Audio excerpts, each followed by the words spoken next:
enthusiastic crowd greets their hero, showering him with glory and adoration. All of Isgard rejoices, glorifying its savior and the victory won. The boy drags his younger sister in a hurry, afraid of missing the grand spectacle. The late young man realizes with annoyance that all the fun is already over. The little girl looks at her brother in bewilderment, not understanding the reason for the sudden stop. Childish curiosity gives way to genuine horror at the sight of a stranger. The frightening figure in the cloak turns out to be a dark mage, inspiring fear with his very appearance. The young man, cursed by everyone, carries his heavy burden in complete solitude. A beautiful girl named Minolda meets a mysterious magician, as if she had been waiting only for him. The true savior of the kingdom silently presents proof of his victory. Having eliminated the last threat to Isgard, the girl tries to thank the savior on behalf of the empire, but he does not need empty honors. The young man coldly demands only one thing, the fulfillment of the promise given to him. The unexpected mention of Kim Min-jun's real name makes the hero freeze, and a cold calculation appears in Minolda's eyes. The heroine reveals her true motives, confessing her immeasurable gratitude for his secret work for the good of the empire. The boy listens silently, remembering his only goal, to correct the prejudice against dark mages in Isgard. The girl asks the last question with doubt in her voice, testing the firmness of his intention to return to his home world. The exhausted young man begs to be released, tired of being a pawn in someone else's ruthless hands. Minolda, feigning sadness, tries to seduce the magician with fame and honor, promising to atone for all past humiliations. A sinister grin appears on the face of the young man, who no longer believes her hypocritical speeches. The angry heroine loses her composure when the guy demands that she stop this performance and voice the real proposal. Minolda looks at him with complete bewilderment, not believing the guy's audacity. The young man pours out all his accumulated bitterness, recalling the slave position in which he found himself. The young man confidently seizes the initiative, demanding a fair price for his suffering. The heroine promises him mountains of gold, but the magician's absurd desire for Korean chicken baffles her. Kim Min-jun continues to mock, complaining about the disgusting food, which could rather be called feed. The discouraged girl mumbles promises to fix everything, completely losing control of the situation. The guy finishes her off with the next impossible demand from his world, taking the absurdity to the limit. A hero on the verge of a nervous breakdown demands a reward from a video game, while Minolda desperately tries to bring him back to reality. The heroine finally gives in, realizing the futility of her attempts, and agrees to begin the return ceremony. The young man looks back at the place of his torment with a bitter smile, anticipating the long-awaited farewell forever. The girl, with a heavy sigh, asks the young man to stand in the center of the summoning seal, at the very place where his captivity began. Kim Min-jun takes his place in the magic circle without hesitation, ready to complete this painful journey. As a parting gift, Minolda gives him the saint's patronage, concealing the true meaning of this gesture. The guy realizes with slight surprise that this patronage is actually a curse that limits his actions. Just the thought of getting rid of the slave mark on his hand gives the young man a long-awaited feeling of relief. Sacred magic envelops the heroes, casting shining bonds on the boy that were to become his final prison. The heroine tries one last time to appeal to his reason, but receives only a cold and harsh rebuff. A mocking smile touches the mage's lips as he reveals her pathetic plan, for patronage was the only thing that protected her. The girl accepts the challenge with unwavering determination, ready to face her destiny head-on. The slave seal disappears, and Kim Min-jun, now free from all shackles, prepares to move on to the next stage of his plan. The young man coldly declares his intention to take all the powers he received in Isgard as payment for his suffering. Dark magic suddenly bursts out of the young man, trapping Minolda in painful shackles. Streams of crushing energy suck all the girl's strength out of her, transferring it to its true owner. The saint, horrified, cannot understand how her own trap turned so cruelly against her. The hero reveals his deception with a mad grin, making it clear that he never intended to give up the power he had suffered. Completely exhausted, the heroine falls onto the cold floor, finally losing control of the situation. In the last glimmer of consciousness, Minolda clings to the thought that dark magic is not capable of activating the portal. All her hopes are shattered in an instant when Kim Min-jun easily opens the gate to another world. The guy only calmly responds to the girl's pathetic warnings, fully aware of all the risks. The shocked heroine realizes the true extent of his power, realizing that for him there is no difference between dark and light magic. Just before leaving, the young man promises Minolda one last farewell gift. Kim Min-jun, with mad joy, leaves his tormentor the most offensive message. The heroine's desperate cry is drowned out by the roar of the closing portal, taking away her last hope. The purple pillar of energy disappears into the sky, leaving the girl completely alone and in impotent rage. The saint clenches her fists in anger, making it clear that there were far more compelling reasons behind her cruel actions. The hero is thrown forcefully out of the portal into his homeworld, where the landing is far from soft. Unbearable pain pierces the young man's body as the unstable magic leaves him after the transfer. Waking up in a familiar room, the guy tremblingly reaches for a forgotten artifact from a past life. his phone.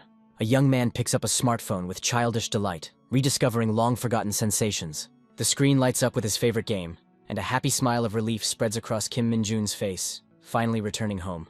A mad laugh escapes the young man, reveling in the freedom after returning from hell. Joyful anticipation gives way to bitter disappointment when you see a connection error in your favorite game. The sudden appearance of armed soldiers completely destroys the euphoria of returning. Even the soldiers are confused, not understanding why they were sent on such a strange mission. Tensions reach a fever pitch when one of the fighters bursts into the building, ready to fight. The realization that 2 whole years have passed since he was drafted makes the guy seethe with anger. Growing irritation grips the young man as he realizes the complete uselessness of a phone without internet. Desperate attempts to catch a signal on an empty and lifeless street only increase the feeling of anxiety. The appearance of a civilian in a restricted area causes surprise among the guards, who are watching his every move. A sharp shout from the soldiers brings the boy out of his reverie, forcing him to confront an incomprehensible reality. Complete bewilderment is reflected on the face of the young man, who does not understand what the military is doing in an ordinary residential area. The guy tries to blame it all on training and leave unnoticed, so as not to get into unnecessary trouble. The sudden appearance of a ferocious monster behind him takes the young man by surprise, returning him to a nightmarish reality. The battle-hardened hero looks at the creature with disdain, considering it nothing more than a pathetic cur. A chilling horror grips the boy at the moment of realization that all his demonic energy has disappeared without a trace. Instincts honed in another world allow him to dodge and deliver a crushing blow even without magic. The soldiers watch in complete stupor, as an ordinary civilian deals with a monster with his bare hands. Even weakened and wounded, Kim Min-jun grinningly acknowledges his overwhelming superiority over his defeated enemy. The brutal fight evokes memories of the inhuman training in Isgard that gave him his incredible strength. The protagonist looks at the corpse of the monster, and the main question hangs in the air. How did a creature from another world get here? The frightened soldier, in a panic, warns the young man, seeing in him not a man, but a dangerous predator. The military decides to let the guy go, realizing that his misconduct could have resulted in prison. But orders from above are more important. An interested soldier decides to test how much the returning young man knows about the dramatic changes in the world. Kim Min-jun answers the question with a sly smile, hiding the shocking truth behind a half-joke. The realization that his native Korea has changed beyond recognition makes the guy ask the main question about the events of the last 2 years. The story goes back in time to the birth of the dungeons phenomenon, which changed the world forever. The boundary between worlds has been erased, and nightmarish creatures from the dungeons have poured into reality, forcing humanity into battle. Along with the threat, hope appeared in the world in the form of the awakened, people with incredible abilities.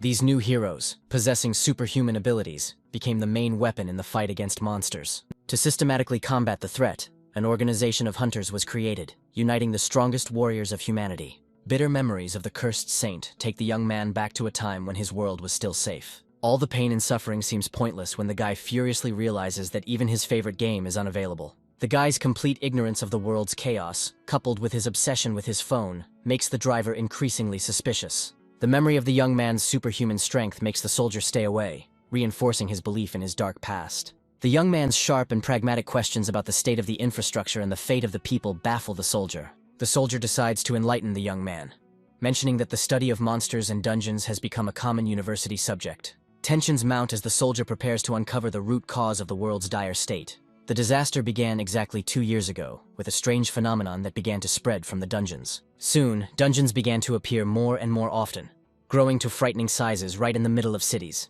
The main and most terrible threat was the appearance of titanic monsters bursting out of these scarlet portals. The soldier, his voice heavy, describes the loss of control over the dungeons and the desperate lack of manpower to contain the chaos. The unexpected question about his age catches the guy off guard, causing him to have difficulty remembering that he is 21 years old. The soldier teases the young man with a grin about his imminent conscription, unaware how close his words are to the terrifying truth. A chilling realization hits Kim Min-jun, shattering his naive dreams of a peaceful return to his favorite game. The prospect of being thrown back into hell, this time in a 5-year military service, drives the young man to the brink of madness. The official notification of his enlistment in the army that arrived on his phone finally confirmed his worst fears. The conscription date set for tomorrow seems like a cruel joke of fate, and the soldier's smug look only increases suspicions. The young man explodes with rage, unable to believe the absurdity of being called up without a basic medical examination. The driver calmly explains that due to an acute shortage of personnel, all formalities have now been simplified to the extreme. A short flashback reveals the tragic past of a boy who, after the disappearance of his parents, found his only refuge in the world of video games. Memories take you back to when a lonely high school student was torn from his familiar world just before graduation. Virtual reality is becoming humanity's only forgotten paradise, the last bastion of peace. Enjoying the atmosphere of the computer club and the long-awaited raid on the boss gives the guy pure, almost forgotten happiness. Devouring the food with greed, the young man thanks the owner for the opportunity to once again experience the simple joys of life. Having satisfied his gaming hunger, Kim Min-jun opens his newsfeed with a heavy heart, preparing to face the harsh reality. The official summons to the army for the following day becomes irrefutable evidence, plunging the young man into an abyss of rage. The bitter thought of lost power torments the hero, because with it he could have saved this world alone. The feeling of emptiness inside confirms the terrible guess. His body is completely devoid of demonic energy. A flash of confidence dawns on the boy as he remembers his inhuman physical strength, which is still enough to clear dungeons. A sinister smile appears on the young man's face when he finds a loophole and decides to take fate into his own hands. Kim Min-jun enters the recruiting station with an indifferent expression, surprised by the huge crowd of future soldiers. The alarming order to assemble in the hall makes the boy wonder if the local army can match the cruelty of Eastgard. The harsh drill begins from the first minute, when the sergeants shout to get the frightened recruits to line up in an even line. The instructors take out their rage on the conscripts, demanding complete obedience and a willingness to step over others for the sake of survival. A contemptuous smirk appears on the face of the young man, for whom pathetic attempts at intimidation seem like childish babble after the hell he has experienced. An important general interrupts the drill, offering new recruits a unique opportunity to avoid regular service and join the Hunter Corps. Even the tempting promise of a huge salary cannot overcome the fear in the eyes of conscripts, forcing them to remain silent. The battalion commander is already ready to continue the standard procedure, considering the offer to join the Hunters an empty formality. Kim Min-jun's lone hand shoots up, breaking the deathly silence and drawing everyone's surprise. Without waiting for orders, the boy makes an incredible leap, instantly demonstrating his superhuman strength to the stunned soldiers. Kim Min-jun, with a cheeky smile, declares his desire to voluntarily join the Hunter Corps. Memories take the hero to the dark and harsh forgotten gorge of the northern region of Eastgard.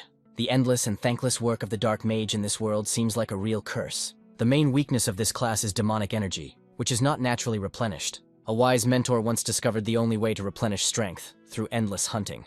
The tedious process of absorbing energy from the weakest monsters and the bad reputation condemn the young man to eternal loneliness. The guy's sly look foreshadows a tricky question, leading to the essence of his lonely strength.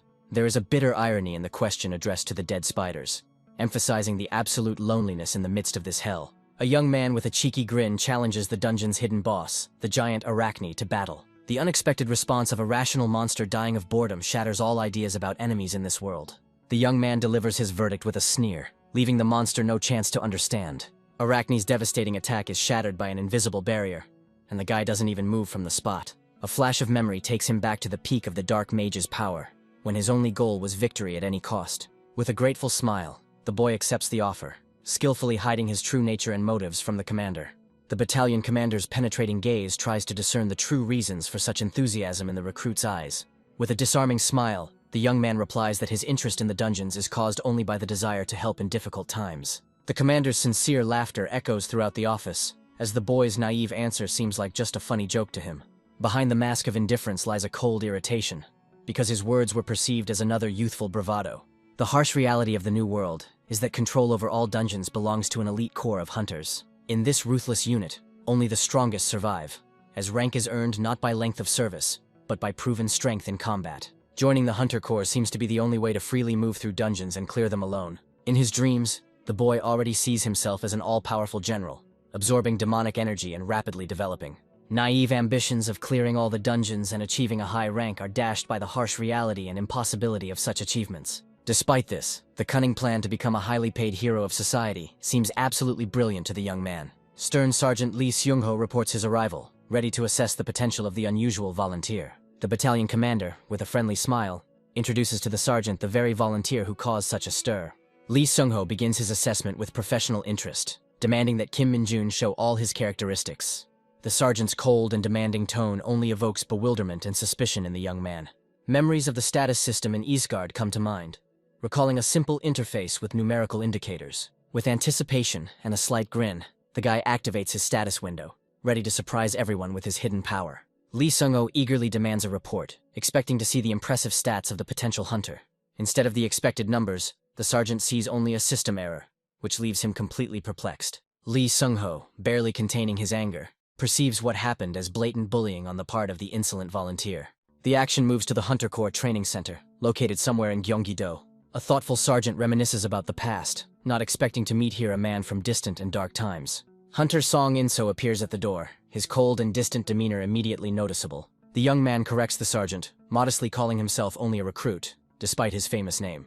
Song In-seo politely but firmly asks not to give him any leeway because of his father's status, wanting to prove everything through his own efforts. The senior officer assures with a smile that there will be no concessions, but a shadow of doubt still creeps into his words. The general entrusts the new recruit with an important mission, making it clear that he expects a lot from him from the very beginning of his service. Sun In-seo gratefully accepts the words of support, noting the importance of choosing those who are ready to serve on the front lines. The general's sincere gratitude only causes the young man to feel terrible awkwardness and a blush on his cheeks. The officer remembers a funny report about a new volunteer and decides to share the story. The intrigued sergeant offers to personally visit this extremely interesting comrade to assess his potential. Kim Min-jun looks around the incredibly high-tech and expensive training facility with undisguised shock. Shocked by the scale and luxury, the guy cannot believe how much money was invested in this institution.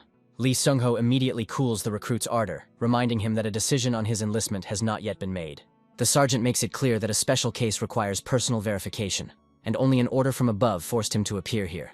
With irritation in his voice, the young man inquired about the upcoming test. Tired of the sergeant's picky attitude, Lee Seung-ho points to a huge red crystal, explaining that all it needs to do to pass the test is move it just an inch. The sergeant's cold gaze challenges him, giving the boy just 10 minutes to prove his talent. The incredibly dense and heavy crimson crystal presents a virtually impossible task for any human. There is incredible self-confidence in the young man's grin as he thanks the sergeant for this ridiculously easy test. A deep suspicion is reflected in the sergeant's gaze, who has already encountered imposters who tried to cheat the system.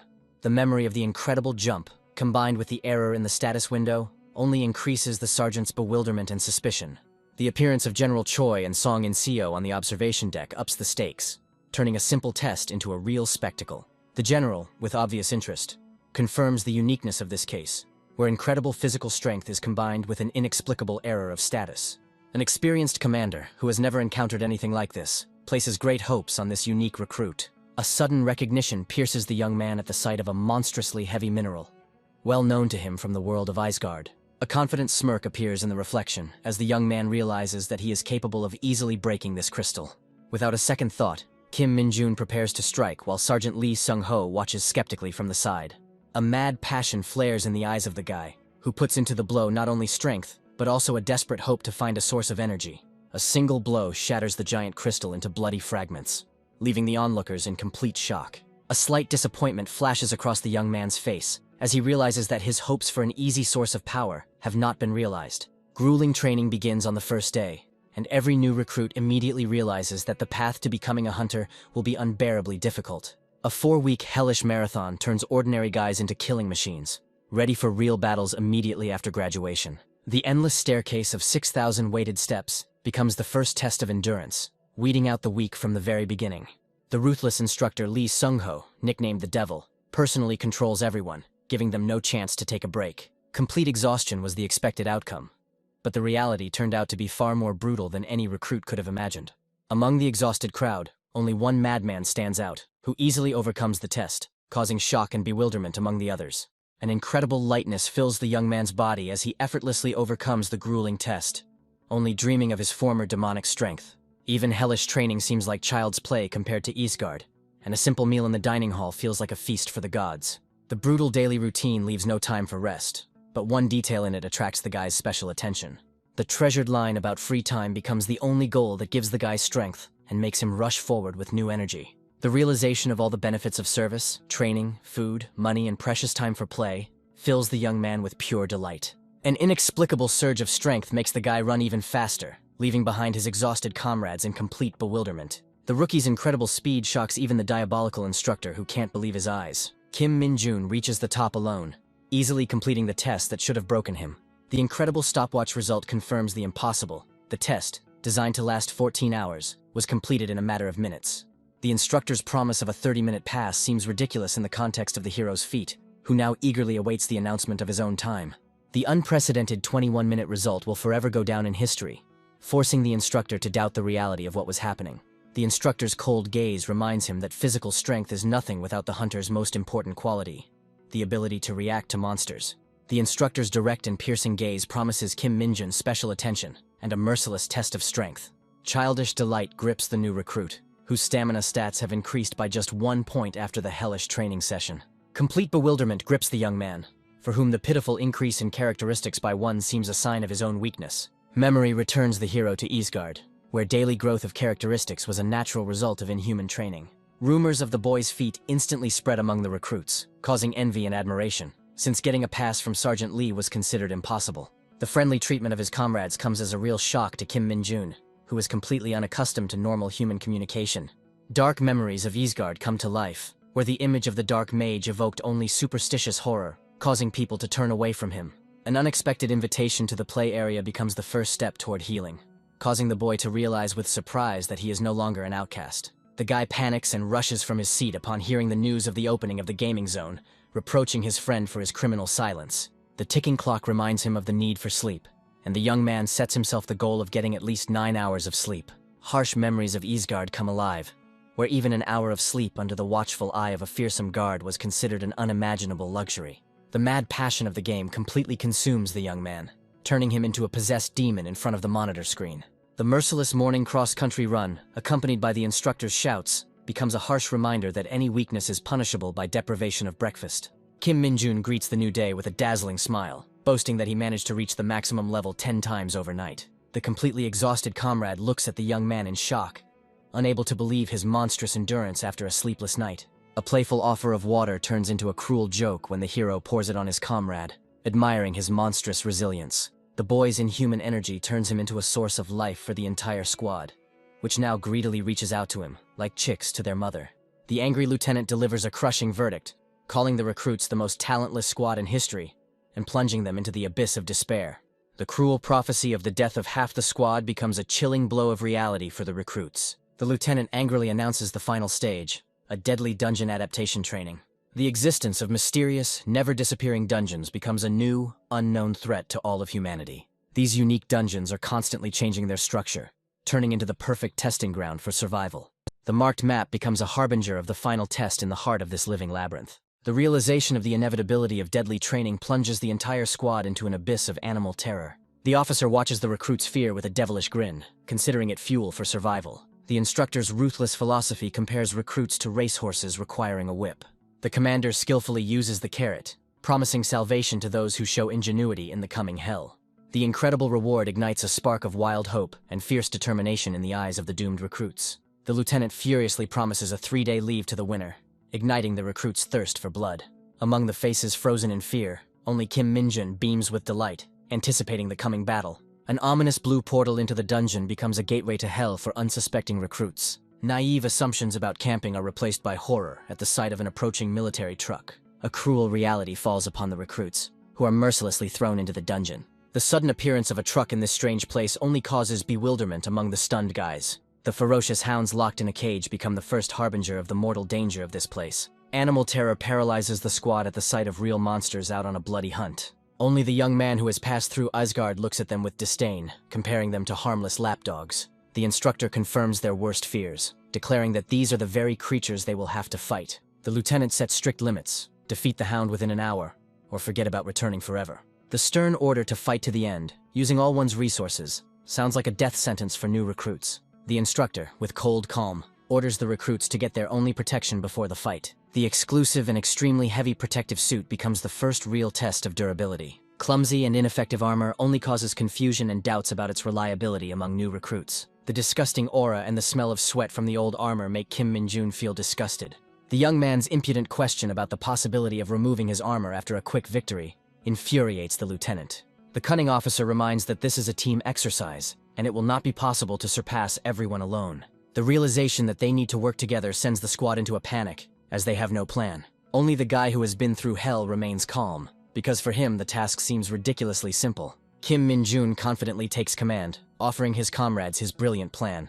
The crazy tactic of grabbing the hounds by the paws and tearing them in half leaves the recruits in a state of shock. The simple and brutal comparison of killing monsters to making kimchi finally convinces everyone of his madness. At the lieutenant's command, the cage opens and the deadly threat breaks free. Released into the wild, the ferocious hounds immediately rush to attack, sowing panic and terror. Instead of the expected attack on the recruits, the monsters roar and rush deeper into the dungeon. The young man easily explains the hound's behavior, because for the hungry animals, home has become more important than prey. His simple and logical guess evokes sincere admiration for his insight among his comrades. Flashbacks to the past reveal that Kim Min-jun himself was once a hunted animal like him.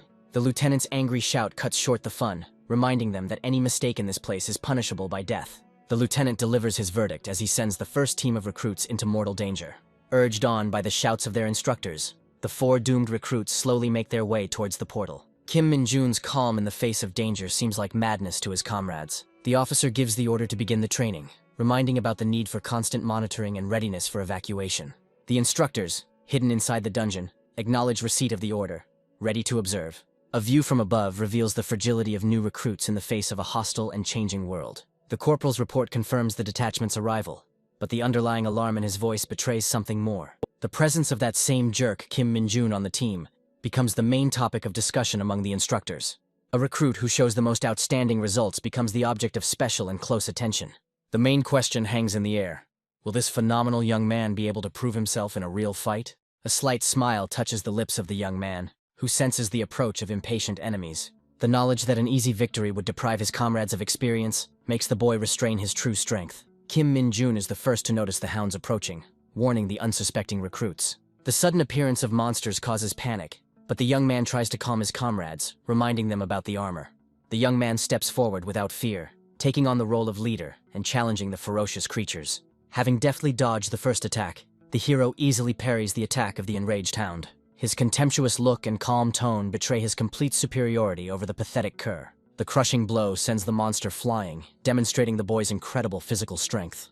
The second hound attacks another recruit, whose desperate cry for help echoes throughout the cave. A lightning-fast kick saves a comrade from certain death, leaving the others completely stunned. Kim Min-jun tries to encourage his comrade, reminding him to fight back and not show weakness. A stark reminder of the mortal danger of real combat forces recruits to brace themselves. Under the young man's leadership, the squad begins to put pressure on the monsters, using their numerical advantage. The shocked instructors can't believe that this new recruit has such leadership qualities. The boy's confident leadership helps his comrades overcome their fear and engage in fierce combat. One of the instructors comes up with a wild theory that the young man is a returning veteran. Kim Min-jun's leadership skills and helpfulness to his comrades earn him the highest score on the test. The unexpected appearance of the instructors interrupts the triumph, reminding them that the test is not over yet. The guy's impudent question about an exit pass irritates even the imperturbable instructor. The young man smirks and calls the instructors tsundere, noticing their hidden concern for the new recruits.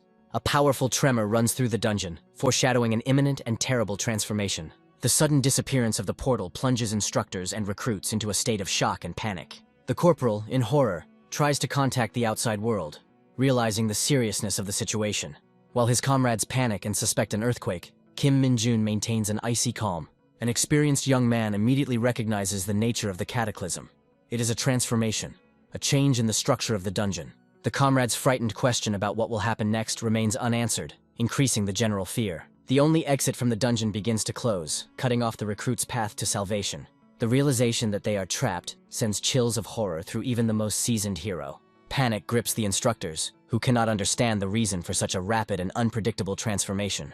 An unexpected incident puts everyone on an equal footing, turning training into a real fight for survival. The instructor tries to calm the recruits, referring to the management and promising that the exit will open soon. The false hope of salvation brings a sigh of relief to the recruits, but the corporal's ominous gaze says otherwise. The instructor's feigned calm and belief in outside help seem like just a pathetic attempt to hide his own fear. The realization that their confidence in the dungeon's safety was a mistake hangs heavy over everyone. A suddenly locked entrance becomes an ominous symbol of an unforeseen situation that ruins all plans. The instructor's calm reaction only confirms their lack of preparedness for such a scenario, as this was not included in the manual.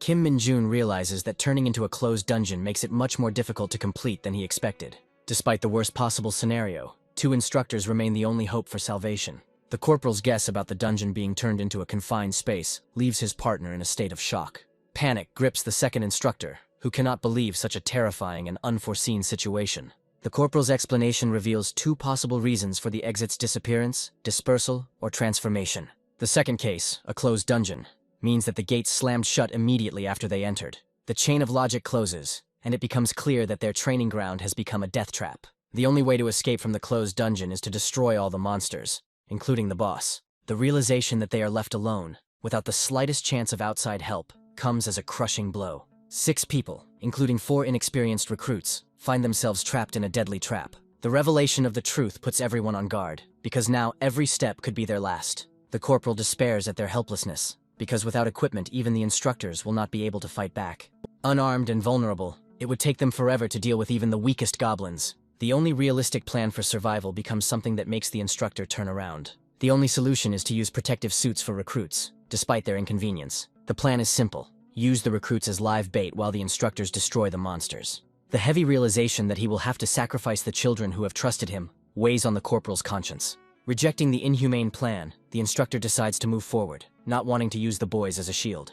Irritation and disappointment overwhelm the young man, because such a dangerous incident happened at the very end of his training. The corporal's sudden stop and his strange behavior give Kim Min-jun an uneasy feeling. An invisible attack knocks one of the recruits off his feet, causing everyone to freeze in horror at the unknown threat. The instinct for self-preservation forces the instructor to flee, leaving his charges to their fate. A sudden and crushing blow ends the escape, proving that there is no escape from this threat. Kim Min-jun resolutely blocks the path of his comrades, realizing that approaching this danger is tantamount to suicide. Kim Min-jun notes with surprise that the instructors, despite their strength, turned out to be quite weak. The familiar smell awakens vague but disturbing memories from another world in the young man's memory. Abruptly throwing the bodies of the instructors aside, the guy tries to save his comrades from an unknown threat. Having given strict orders to wait at the exit, the young man prepares to face the impending danger alone. The desperate attempts of his comrades to stop him are shattered by a wall of cold and determined calm. Despite the screams and warnings, Kim Min-jun rushes deeper into the dark tunnel without hesitation. A wild joy lights up the guy's face, because he has found what he was willing to die for: demonic energy. The instructor's fainting was caused by a powerful wave of demonic energy emanating from the depths of the dungeon. A sinister smile appears on the face of the young man, who understands perfectly well the nature of this power and its impact. Even in Isgard, the Guardians were protected by special magic to resist the corrupting influence of demons. For ordinary people, this energy is deadly, but for the young man, it is a source of incredible strength. Demonic energy for a dark mage is like a charger for a dead phone. Deep in the cave, the boy finally finds what he was looking for: a powerful source of dense demonic energy. The ringing silence and the absence of monsters only increase the tension, forcing the guy to be on guard. An invisible enemy, capable of hiding even from his heightened senses, becomes a serious threat. The sudden appearance of the Dark Hound, an old acquaintance from Isgard, comes as a complete surprise. This creature is not just a monster, but an absolutely superior species, familiar to him for a long time. The memory of his first, almost fatal encounter with this creature awakens forgotten fears in the hero. Despite the danger, meeting a familiar face in this alien world brings a strange relief. Grateful for the treat, Kim Min-jun unleashes all his might on the monster, preparing to absorb its power. The monster's death roar becomes gratitude for its demonic energy becoming prey. The disgusting smell of blood only makes the guy feel disgusted, reminding him of the cruelty of this world. Their poisonous blood and post-mortem energy release make dark hounds deadly to normal warriors. Absorbing dark energy, the boy's hand begins to transform, revealing his true nature. For the dark mage, poisonous blood poses no threat, becoming only a source of new strength. The long-awaited sensation of absorbing demonic energy fills the guy with euphoria, charging him like a battery. The main question torments the young man: what is the monster from Isgard doing in this world, so far from home? The instructor's panic confirms their guess.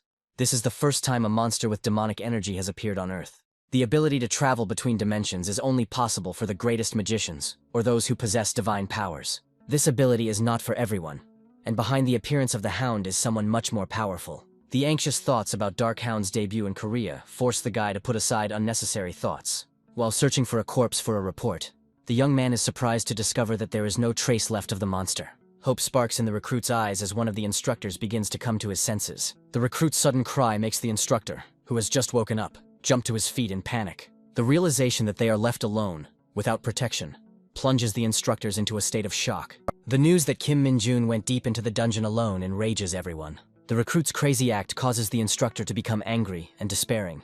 Thoughts that he needs to be stopped immediately struggle with a sense of duty and the impossibility of doing so. A feeling of guilt and helplessness overwhelms the instructor, who should have been defending, not fainting. The unexpected return of the young man with the monster's carcass on his shoulders puts an end to this crazy situation. The instructors look at the dead hound in shock, not recognizing it as the monster they saw earlier. One of the recruits, unable to contain his curiosity, pokes at the corpse, causing the instructors to panic. The realization that it was this monster that caused them to faint sends a chill through the instructors. The feat of the young man who single-handedly defeated the giant creature seems absolutely impossible to his comrades. The sudden opening of the gates to the dungeon becomes a signal for the long-awaited salvation. The instructor can hardly believe what happened, trying to comprehend how the recruit was able to defeat the hound single-handedly. The corporal gives the order to escort the new recruits, deciding to personally keep an eye on the most outstanding of them. The strict order to report everything to the lieutenant emphasizes the seriousness and unusualness of what happened. The instructor, with a grin, reminds them of the need to talk about the incompetence of their mentors. The corporal's heavy sigh betrays his dejected state, as they face a military tribunal for abandoning their charges. The instructor's sincere gratitude for saving lives becomes the best reward for a young hero. An embarrassed smile appears on the face of the guy, who is completely unaccustomed to praise and recognition. The heavy admission of his own guilt and cowardice makes the corporal look away, full of shame. Kim Min-jun's slight smile hides his anxiety, as he now has to explain his feat. The unexpectedly pleasant end to the training and well-deserved compliments evoke warm feelings in the young man. A sudden system notification about a bug fix interrupts the joyful moment, causing confusion. The lack of understanding of the nature of the error and its sudden correction makes the guy feel confused. The young man is overcome with rage at the thought that systemic failures are haunting him even in this world. An updated status window appears before your eyes, but its contents seem strange and incomprehensible. An absurd and inappropriate phrase in the status window plunges the hero into a state of complete shock and bewilderment. A memory of a beloved character from the game reveals the true reason for the strange inscription's appearance. A mad cult, created as a joke, becomes an unexpected and very strange legacy in Isgard. The realization that he has become significantly weaker and his characteristics worse plunges the young man into despondency. The loss of demonic energy upon return becomes a cruel price to pay for traveling between worlds. Of the entire arsenal of powerful skills, only one remained, and even that one was the completely useless desecration. The only effect of the remaining skill, a stomachache, seems like a cruel twist of fate. The absurdity of the situation, reminiscent of a cheap novel, makes the guy feel nauseous and desperate. With such pathetic abilities, achieving any of the set goals seems absolutely impossible. The memory of the limit of power reached in Isgard ignites a spark of former confidence in the hero's soul. A clear goal, to regain his strength to save his beloved gaming company, becomes his main motivation. Memories of helplessness in Isgard fade in the face of a new goal, giving the hero determination. Complete chaos reigns in the training center after an unprecedented incident in the dungeon. The closing of the gates and the lack of clear orders from the lieutenant create an atmosphere of panic and uncertainty. The feat of a simple recruit who defeated a new monster calls into question the competence of the instructors.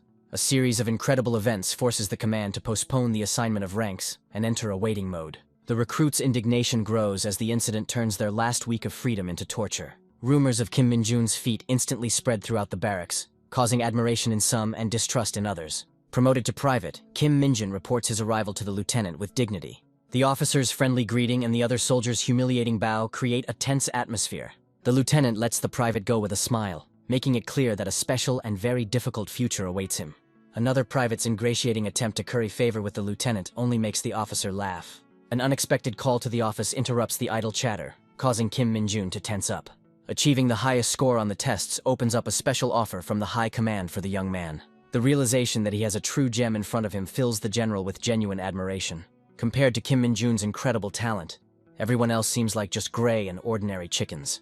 To miss such talent would be a crime, and the general decides to use this chance to his advantage. The officer offers the guy a quick career advancement, but with one small and almost impossible condition. The insane offer to voluntarily join the most dangerous corps of hunters sounds like a death sentence. The lieutenant, with a devilish laugh, offers the boy an impossible task, enjoying his confusion. The general understands that even such a crazy offer will not be able to break the will of this unusual recruit. Kaor-1 is the most extreme duty station, where constant frost and monsters become commonplace. The prospect of rapid advancement in this hell becomes the guy's best motivation and only chance. The higher the rank, the more opportunities you have, and the ability to freely enter dungeons is priceless. The young man's unexpected and firm consent plunges the general into a state of complete shock and bewilderment. Kim Min-jun declares without a shadow of a doubt his readiness to go to the most dangerous region of Korea. In tears, the lieutenant begs the boy to contact him upon arrival, unable to believe his recklessness. The farewell to comrades is filled with mixed feelings, mistrust, admiration, and slight envy. The officer is surprised and tries to understand the motives of the guy who voluntarily chose a place that everyone avoids. Behind the mask of recklessness lies cold calculation and a crazy but clear goal, unknown to anyone. The loudest and most unusual recruit sets out to meet his destiny, leaving his surprised comrades behind. The loneliness on the empty parade ground only causes the guy bewilderment and a growing feeling of anxiety. The sudden appearance of a military truck rushing straight towards him leaves the young man frozen in shock. The stern look from the senior officer and the mention of a delay due to snow create a tense atmosphere. Kim Min-jun is completely perplexed, because the mention of snow in the middle of summer seems like complete nonsense. The escort's arrogant behavior only irritates the guy and gives him a bad feeling. In anticipation of a new life, the young man is ready for any challenges that await him at the new base. Despite his readiness for training in monsters, one problem causes the boy serious concern. The fear of hazing, familiar to every recruit, becomes his main and most real threat. Cold rage flashes in the young man's eyes at the thought of having to endure humiliation. The willingness to sweat for a goal does not cancel out the determination to punish anyone who dares to humiliate him. Arriving in Cheorwon, where it snows in the middle of summer, confirms the worst fears about the cursed place. A senior officer roughly pushes Kim Min-jun into the barracks, introducing him as a new recruit. A cold order to feed and instruct a newcomer sounds like handing over an unnecessary burden.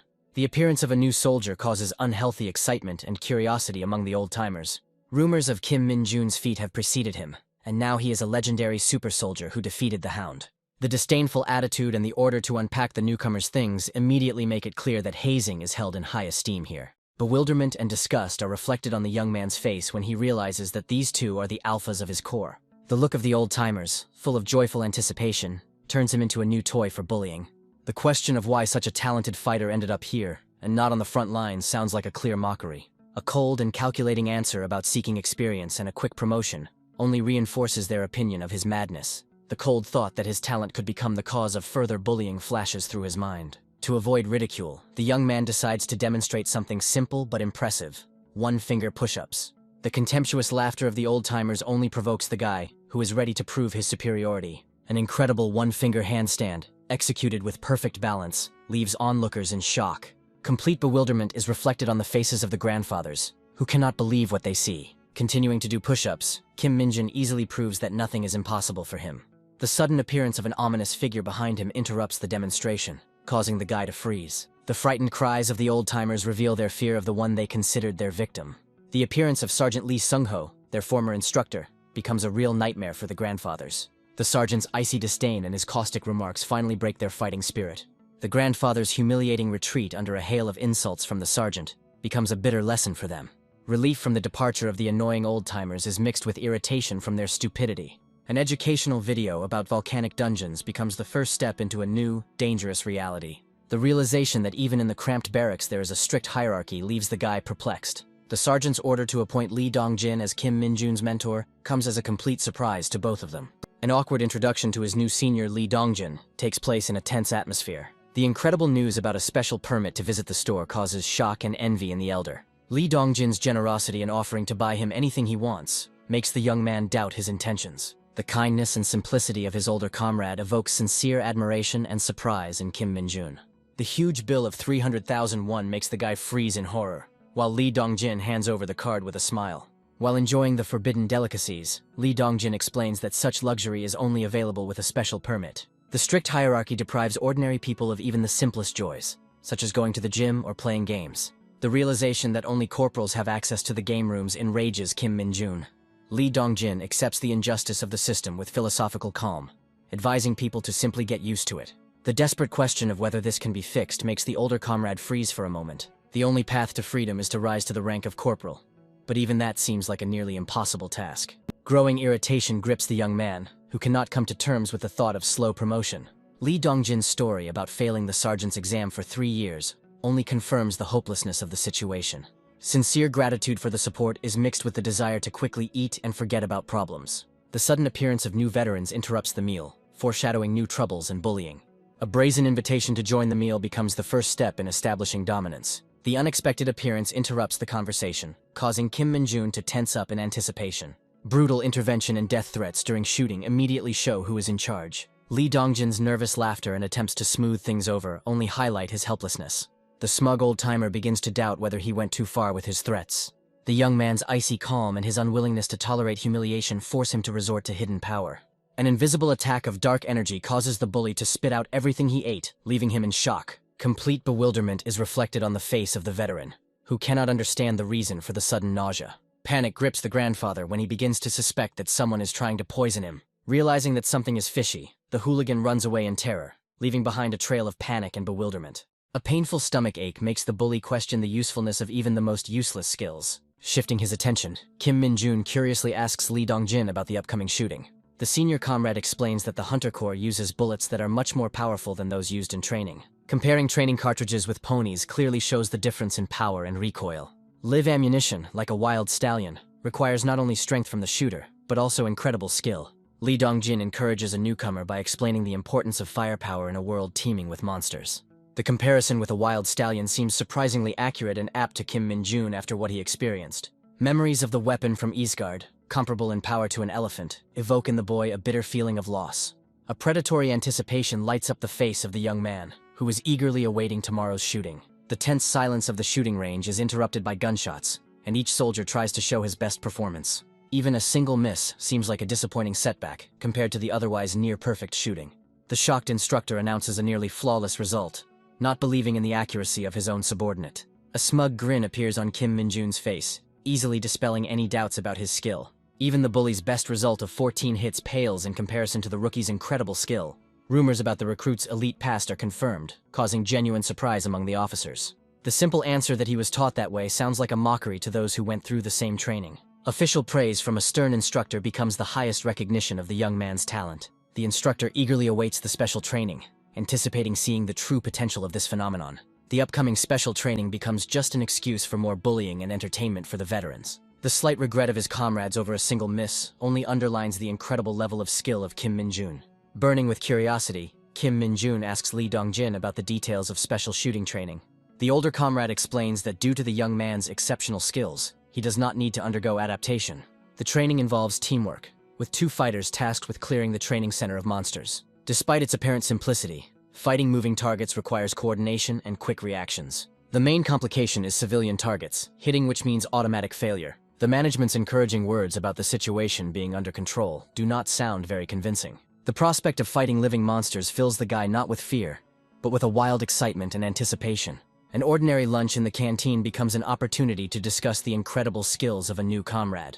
Admiration for the 19 hits is mixed with slight envy for the young soldier's talent. Lee Dong-jin's modest admission of his own experience sounds unconvincing in light of his mediocre results. Sergeant Lee Seung-ho, whose results are unmatched, is rightfully considered the squad's true master of shooting.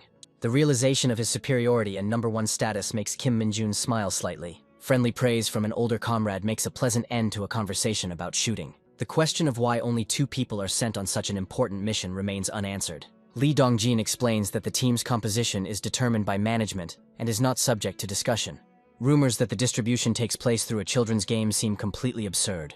The abrupt order to begin training in 5 minutes puts an end to all conversations and speculation. The unexpected announcement that he is on the same team as a newcomer causes a storm of emotions in the sergeant. The bully's smug grin makes it clear that he sees this as a chance to prove his superiority.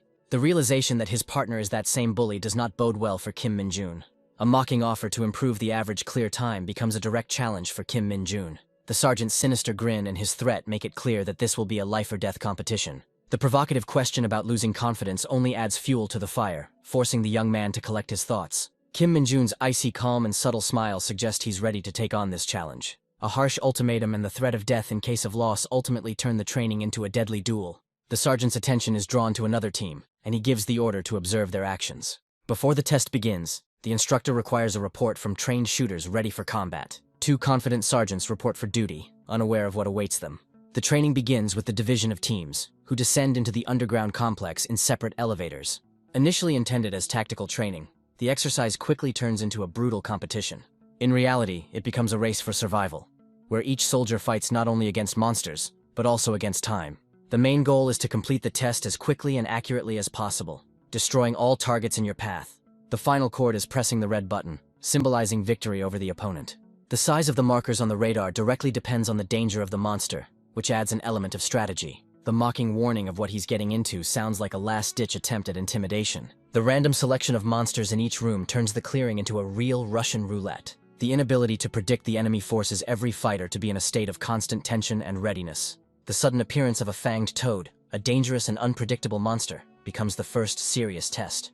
A cold analysis of the situation shows that the first fighter was simply unlucky with the random choice of monster. A swift and precise attack on another monster demonstrates the high level of training and skill of the soldiers. Sergeant Chung Han Sung's smug grin shows his complete confidence in an easy victory. The sudden appearance of a giant desert worm plunges the second fighter into a state of animal terror. The certainty that the opponent has already lost is replaced by panic at the sight of two fanged toads. With a triumphant look, Sergeant Kim Mungi presses the red button, declaring his victory. The excellent result of 2 minutes and 24 seconds causes admiration and surprise among the spectators. Mocking comments about bad luck and slowness only add fuel to the rivalry. Accusations of being late and accidentally hitting a civilian target become the last straw. Sergeant Kim's smug suggestion to take it easy only irritates his partner. The idea of betting on the outcome of a competition seems like an excellent way for Kim Min-jun to punish the offender. The bold proposal that the loser will grant the winner's wish raises the stakes to the limit. The mocking laughter and the offer to bet on the younger one's desire sound like an outright humiliation.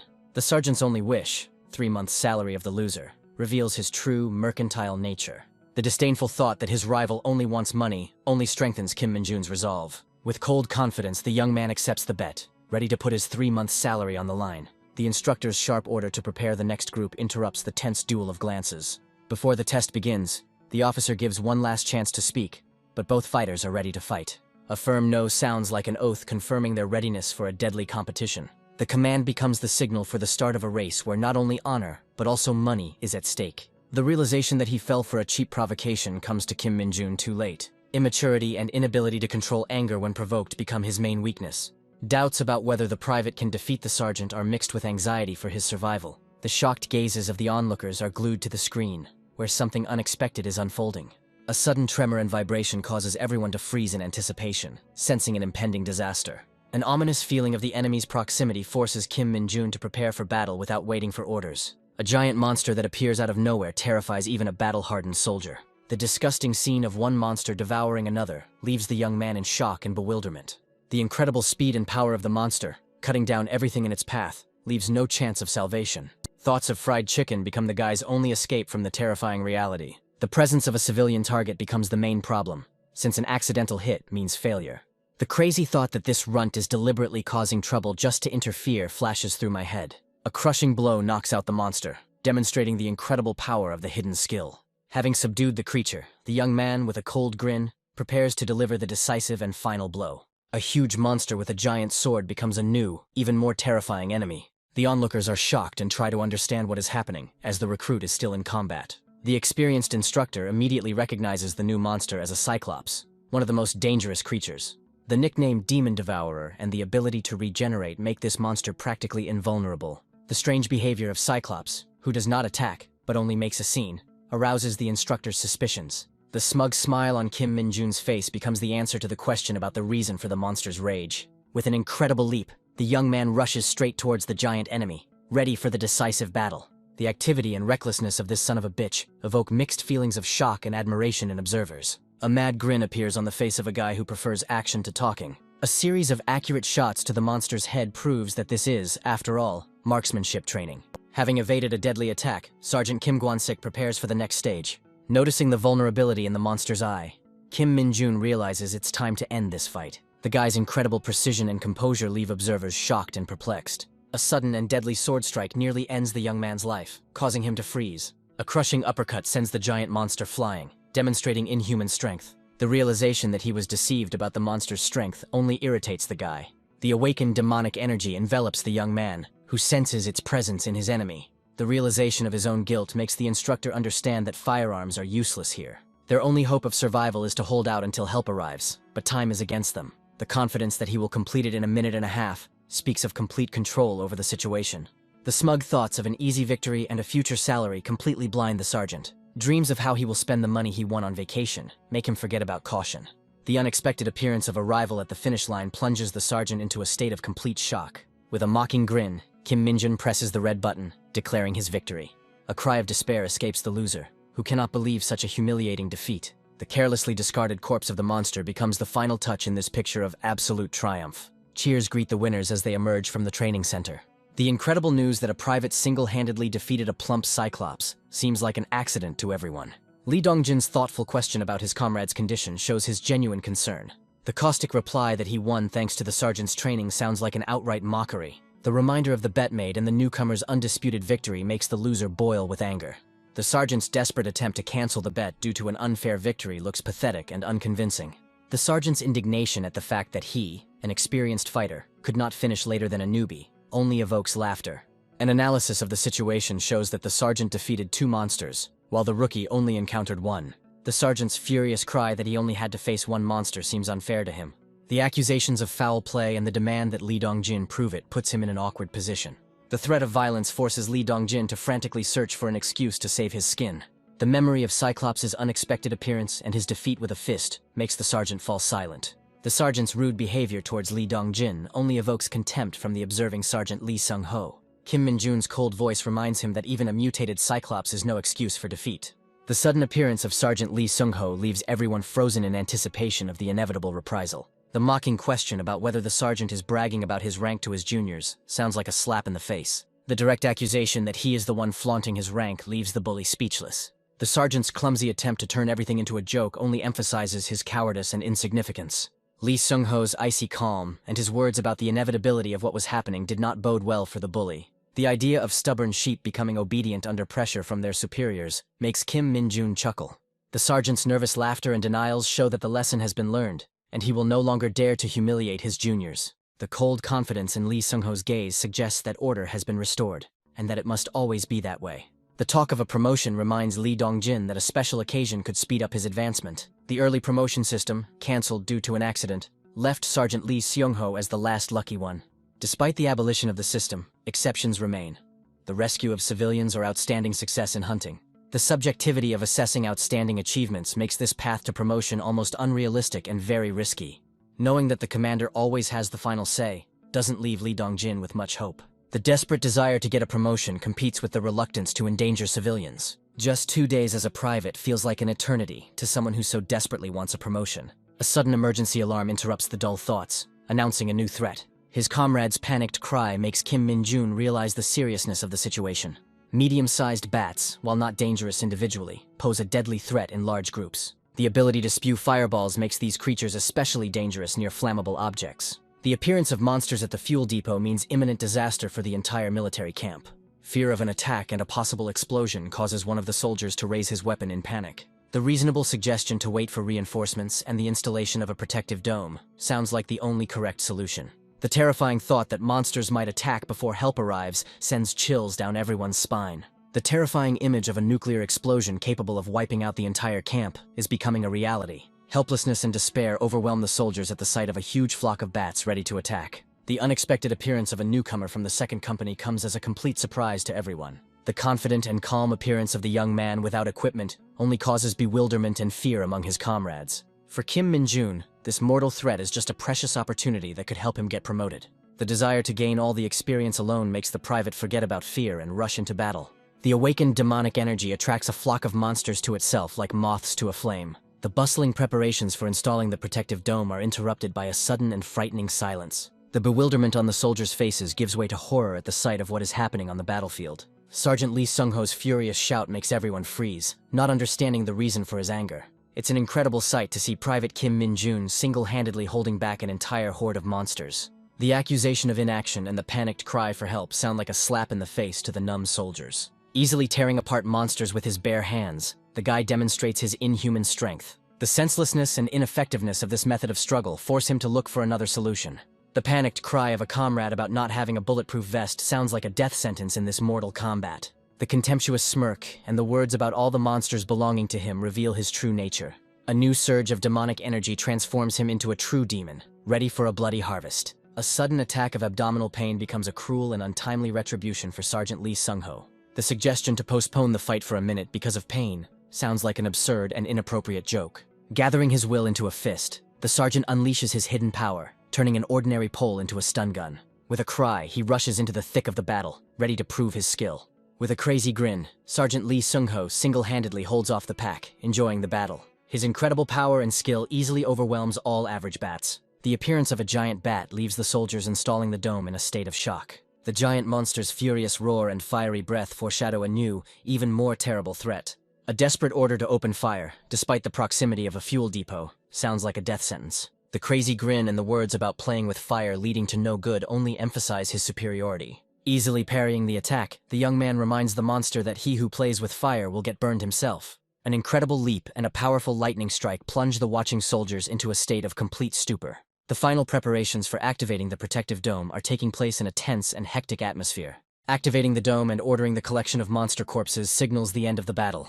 The officer's expression of bewilderment turns to shock, as none of the killed creatures were seen on radar. The disgusting smell of roasted carcasses makes the soldier feel nauseous and disgusted. The information about 30 killed individuals and the question of the missing commander only increases the intrigue. The absence of a commander at such a critical moment seems strange and raises many suspicions. Flattery and attempts to curry favor with Sergeant Lee Sung-ho look pathetic and inappropriate in light of what happened. The officer's cold denial of his involvement in the incident forces him to look for another hero. The incredible news that 30 bats were destroyed alone seems like complete nonsense. An awkward request to borrow a stun gun reveals the true hero who has been standing modestly to the side. A second summons to the battalion commander's office does not bode well for Kim Min-jun. The strict order not to repeat yesterday's mistakes sounds like a final and stern warning. The reproach that he was lucky only irritates the young man and makes him want to prove the opposite. A special unit consisting of 4 battalions becomes the new target for an ambitious soldier. The question of why they are talking about the Awakened now reveals a hidden intrigue and tension. The shocking revelation that every single person in the Hunter Corps is awoken changes everything.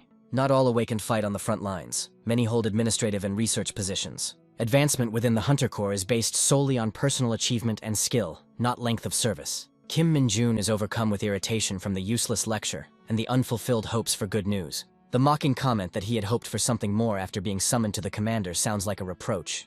The unexpected arrival of the hunter, who has destroyed the largest number of monsters, causes a general stir. A legendary 2-star hunter from the 104th Division personally visits their battalion, instilling awe and respect. The commander of the 2nd Battalion, Colonel Lee Junbyom, greets the distinguished guest with a loud greeting. The entire top brass of the battalion line up to greet the legend and pay their respects. The general's restrained praise for yesterday's feat becomes the highest reward for Sergeant Lee Sung-ho. The general's penetrating gaze tries to gauge the true strength of the 2-star hunter standing before him. A direct question to Kim Min-jun and a powerful handshake become the first real test of strength. The casual slap on the shoulder, which left the sergeant barely able to stand, demonstrates the general's incredible strength. The commander announces the start of an investigation into yesterday's incident, restricting access to the scene. The order to install additional radars confirms that the problem was not with the equipment, but with the number of enemies. The panicked cry betrays the fear and tension that reigns among the officers. A severe reprimand for recklessness and lack of equipment sounds like a final warning for Kim Min-jun. Praise for saving the fuel depot and for his lightning-fast reaction softens the severity of the reprimand. An unexpected early promotion becomes a well-deserved but shocking reward for the young man. The order to grant the hero a 3-day leave evokes envy and bewilderment among everyone present. Lee Dongjin is filled with genuine joy and gratitude for being praised too. The joyful anticipation of his first leave after being drafted fills the young man with energy and impatience. The sole goal of playing his favorite game at the computer club becomes his main motivation. A sinister grin, and the thought that even at home he will be disappointed betray his true intentions. The decision to spend his vacation not at home, but in the city, becomes the first step towards realizing his secret plan. Conversations among local residents about strange events in the mountains and the ban on visiting them only fuel interest. The story of the poisonous smell and headache that haunted the daredevil does not stop another adventurer. Warnings of trouble and danger only provoke the drunk man, who is ready to take risks for the sake of profit. His determination to enter the restricted area, despite all the risks, speaks volumes about his desperate resolve. Confidence that he will be able to find the way makes him ask to be dropped off right at the foot of the mountain. The driver's farewell and the question of how to solve the city's problem hint at his true mission. The lifting of restrictions on visiting the mountain after his visit becomes the main condition of their deal. The parting smile and the request to pretend to be strangers speak of the secrecy and danger of his mission. The familiar scent of demonic energy emanating from the mountains confirms his worst fears. A hidden threat and the need to act discreetly force him to resort to a force no one knows about. The sudden stomach pain caused by his skill among the guards becomes the first step in removing the obstacles. The idea of relieving themselves in a restricted area seems like a great way to pass the time and avoid problems. The confusion over the absence of monsters gives way to shock upon realizing the source of concentrated demonic energy. Absorbing the pure energy, Kim Min-jun feels his strength return, filling his body with power. System notifications about his increasing metrics confirm that his plan is working, and he is getting stronger. Reaching the limit of demonic energy unlocks a new, mysterious skill. The updated status window and awakened demonic energy become a new, useful skill for the young man. The new familiar is an old and faithful ally, well known to him from the battles in Isgard. A powerful summoning releases dark energy, preparing the way for the emergence of a powerful being. Disappointment at the appearance of a pathetic and weak spirit is replaced by anger at the injustice of this world. Despair overwhelms the boy at the thought that he doesn't have enough energy to summon a powerful familiar. The sudden realization that small size and the ability to hide in the shadows might be useful gives hope. Private First Rank Kim Min-jun's return from leave becomes the main event in the barracks. The admiring exclamations of his comrades about his exploits and awards from the command only cause him embarrassment. A modest gift in the form of lotion becomes a real surprise and a reason for joy for Lee Dongjin. The enthusiastic reaction to the gift and the promise of using it with pleasure brings a smile to everyone's face. The touching scene of friendship is interrupted by the appearance of an old-timer who is eagerly awaiting his gift. A fulfilled request to bring Maxim magazine becomes a real holiday for the grandfather. The unexpected news that the young man's name was on the list of candidates for promotion caused general shock. Special conditions and the opportunity to take the exam without taking into account the time of service become a unique opportunity for him. It turns out that the battalion commander of the training center himself made a special offer for the talented recruit. Incredible luck and early promotion seem like the height of injustice to the veterans. Malicious laughter and bets on whether the crazy jerk will be able to pass the exam fill the barracks. Upcoming exams and special training become a source of ridicule and entertainment for everyone. The question of whether Sergeant Kim is also going to take the exam makes him think about his future. The lack of reasons to stay in the army and the desire to move on leave him with a difficult choice. Preliminary briefing before the promotion exam becomes the first step towards a new goal. The two-part exam seems like a simple and straightforward test to Kim Min-jun. His confident gait and determined gaze indicate that the practical part of the exam does not frighten him. His sly grin and the idea that passing the exam is easy betray his self-confidence. The loud order to begin special training in weapons handling gathers everyone on the parade ground. The strict ban on the use of any weapons other than bladed weapons causes confusion among ordinary people. The order for the corporals to take up arms and go to a separate training session highlights the difference in status. The instruction on the basics of fencing from the combat regulations becomes the first real test for the privates. The training is based on the fencing of the Hunter Corps, which each person must adapt to their own needs. The stern instructor demands complete concentration as he demonstrates the basics of blade control. The instructor's incredible speed and skill in creating a whirlwind from the blade are awe-inspiring. The smile on Kim Min-jun's face shows that he finally understood the essence of this special training. The thought that in a real fight with monsters a rifle is much more useful does not leave his head. The memory of his guardian fencing, which was an order of magnitude superior to the local one, evokes in him a slight contempt. A sharp order to rise to the podium interrupts his thoughts, returning him to harsh reality. The unexpected challenge evokes surprise and slight envy among his comrades at the special attention. The instructor's deadly blade dance becomes a true test for the young man. Complete exhaustion after a grueling workout makes the instructor doubt his own abilities. Unexpected praise and recognition of his efforts become the best reward for Kim Min-jun. A simple but touching gesture, a chocolate bar as a treat, reveals the true nature of the stern instructor. Lee Dongjin's polite request to demonstrate his fencing technique becomes an unexpected challenge for Kim Min-jun. The bewilderment on the young man's face turns to shock when he realizes that the request is addressed specifically to him. Admitting your own difficulties and asking for help creates an atmosphere of trust and camaraderie. Despite his diligent training, Lee Dongjin's movements still reveal his uncertainty and lack of experience. The problem is not in the technique, but in something deeper that the average private lacks. A sinister smile and the thought that it is not yet time speak of hidden potential and secret plans. The long-awaited Saturday and the day of the promotion exam become a moment of truth and hope for everyone. A message from the administrative office interrupts the idleness, calling everyone to the military training ground. His confident look and the thought that it's time to become a corporal reveal his determination and ambition. Junior Lieutenant Kim Cholman introduces himself as a leader and demands fast and organized training. Soldiers from different platoons brought together create a tense atmosphere of competition and anticipation. The announcement that the exam will be held in the 105th Division becomes the first step towards the test. Rumors of the arrival of the 4th Battalion, made up of girls, cause an unhealthy excitement among the soldiers. Dreams of showing off their skills to girls become the main motivation for some. A friendly encouragement to try your best sounds like encouragement, and a reminder of the importance of this day. The arrival at the 105th Division's divisional base in Kapyeong marks the beginning of a new and decisive stage. The instructor's furious cry that everyone but one has passed the exam echoes throughout the entire training ground. The humiliating failure of a written test, which is simpler than a driver's license, evokes only laughter and contempt from everyone.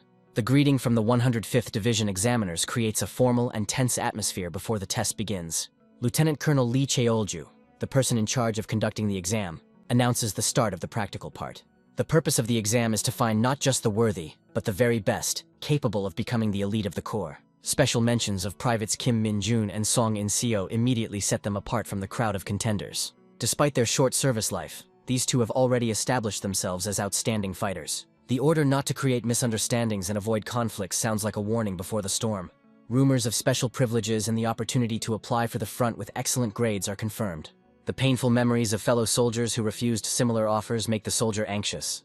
The news that any of them have already become a private first rank seems almost impossible. The final order, to exert maximum effort, becomes the signal for everyone to begin the decisive test. Commander Jong Sang-cheol announces the start of testing the candidate's strength, agility, and endurance. The first test is a seemingly simple test of physical strength. The absurdity and monotony of exams, which boil down to the same thing, only cause boredom for Kim Min-jun. The 100-point evaluation system and the call-up of the first candidates create an atmosphere of intense competition. A crushing blow to the power meter demonstrates the incredible level of preparation of one of the candidates. A knockout kick that sends the opponent flying shows the brutality of this test. The humiliating verdict of 0 points and disqualification from the exam becomes a crushing blow for the loser. The appearance of Song In-seo from the 104th Division, who passed the test with ease, arouses everyone's interest. Her incredible beauty and rumors that her father is a division commander make her a true legend. A sharp gaze and an innate strength passed down through her genes make her dangerous and attractive at the same time. The order for Kim Min-jun to come forward interrupts the general excitement and brings everyone back to reality. The thought that he would have to repeat the trick with the crimson crystal only evoked a slight grin in the young man. The thought of bonus points drives Kim Min-jun to strive for the impossible, to push his opponent 10 meters away. An incredible shockwave throws the sergeant back, demonstrating the inhuman strength of a mere private. A crushing blow that nearly breaks the floor forces the sergeant to admit defeat. The disappointment of not receiving bonus points becomes a bitter lesson for the girl. The humiliating suspension for 0 points puts an end to her ambitions and hopes for promotion. The announcement that the strength test is over and the agility test is about to begin leaves no one feeling relaxed. Preparations for the next stage take place in tense silence, everyone preparing for a new challenge. The installation of a green net in the center of the hall only causes confusion and anxious questions among candidates.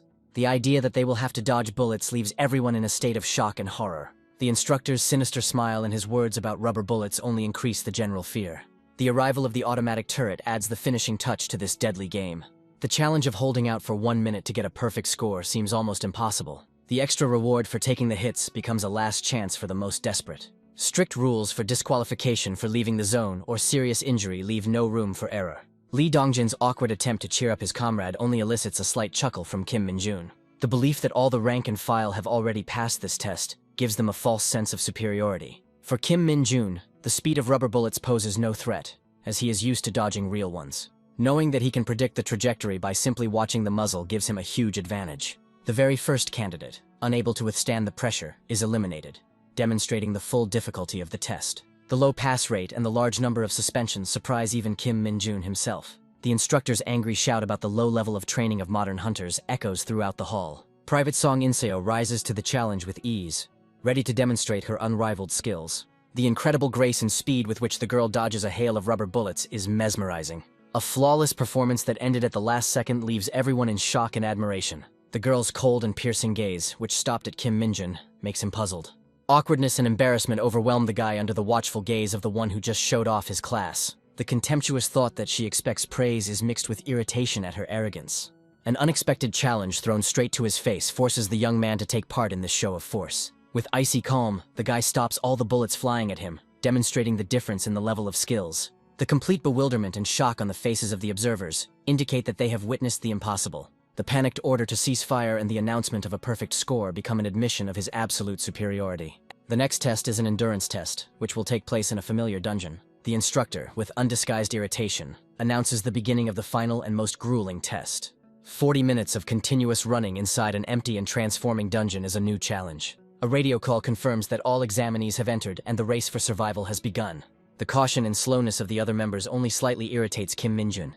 The thought that it would be too boring to just run forward makes him look for new challenges. Song In-seo's sudden dash, leaving everyone behind, comes as an unexpected and pleasant surprise to him. Unwilling to give in, the young man eagerly rushes into pursuit, turning the test into a real duel. The incredible speed and endurance of these two, who left the rest far behind, are amazing. The girl's irritated shout interrupts the meaningless conversation, returning the guy to the reality of the race. The mad laughter and excitement of the chase completely captivate the young man, who cannot resist provocation. Rumors about Song In-seo, the general's daughter and a new recruit with incredible stats, are spreading throughout the barracks. Her modesty and lack of arrogance, expected from a general's daughter, surprise her colleagues. Envy of her easy military life is mixed with the recognition that she is the best recruit of the year. The memory of the incredible strength of the guy who destroyed the Crimson Crystal makes the girl think. The victorious flag wave is the culmination of grueling capture the flag training. A new record of 3 minutes and 34 seconds and a 10-minute break become the reward for the winners. The order for the blue team to gather at the instructor's office interrupts their well-deserved rest and foreshadows new challenges. Praise for setting a new record and permission to rest become the best reward for the team. The enthusiastic applause and recognition of Song In-seo's achievements from his teammates created an atmosphere of triumph. The atmosphere in the women's locker room is relaxed, full of laughter and discussions about the past training session. The news that their morning record was broken that same day leaves everyone in a state of shock. The incredible time of 1 minute and 2 seconds seems impossible, causing only bewilderment among the girls. Rumors of a new record set by Kim Min-jun of the 4th Platoon quickly spread throughout the base. The incredible story about a guy running twice as fast and not even breaking a sweat seems like a fabrication. An irritated shut up and sleep interrupts the nightly gossip about the exploits of the mysterious recruit. Dark memories of the past and a meeting with her father in military uniform take the girl back to her childhood. The warm touch of her father's hand and his silent support become a source of strength for her. A firm promise to become strong like her father becomes the main goal and meaning of life for Song In-seo. An unexpected invitation to meet with the daughter of her former boss becomes a new challenge for Song In-seo. Polite gratitude for concern conceals tension and the expectation of a catch. The opportunity to choose any unit thanks to excellent results puts the girl in front of a difficult choice. Instead of the expected answer, she asks a counter-question about the fate of the new recruit Kim Min-jun. Memories of childhood competitions and the bitterness of defeat make her understand the reason for her anger. The sudden realization that she envied his talent makes the girl blush slightly. A strong determination to become stronger without her father's help and to be number one becomes her main goal. The realization that she should have learned from him instead of competing comes too late. Having overcome herself, the girl finishes the grueling endurance test with a heavy sigh. The mocking comment that he almost fell asleep waiting only irritates her. Her desperate request to get the stamp as quickly as possible reveals her impatience and desire to end this farce. A furious dash to the finish line, full of anger and disappointment, becomes the final chord of this test. Exhausted but satisfied, they finally emerge from the dungeon, leaving all their difficulties behind. The announcement that Private Kim Min-jun had won first place with a record time was met with widespread delight. Achieving personal results and confirmation of incredible success become a real triumph for the young man.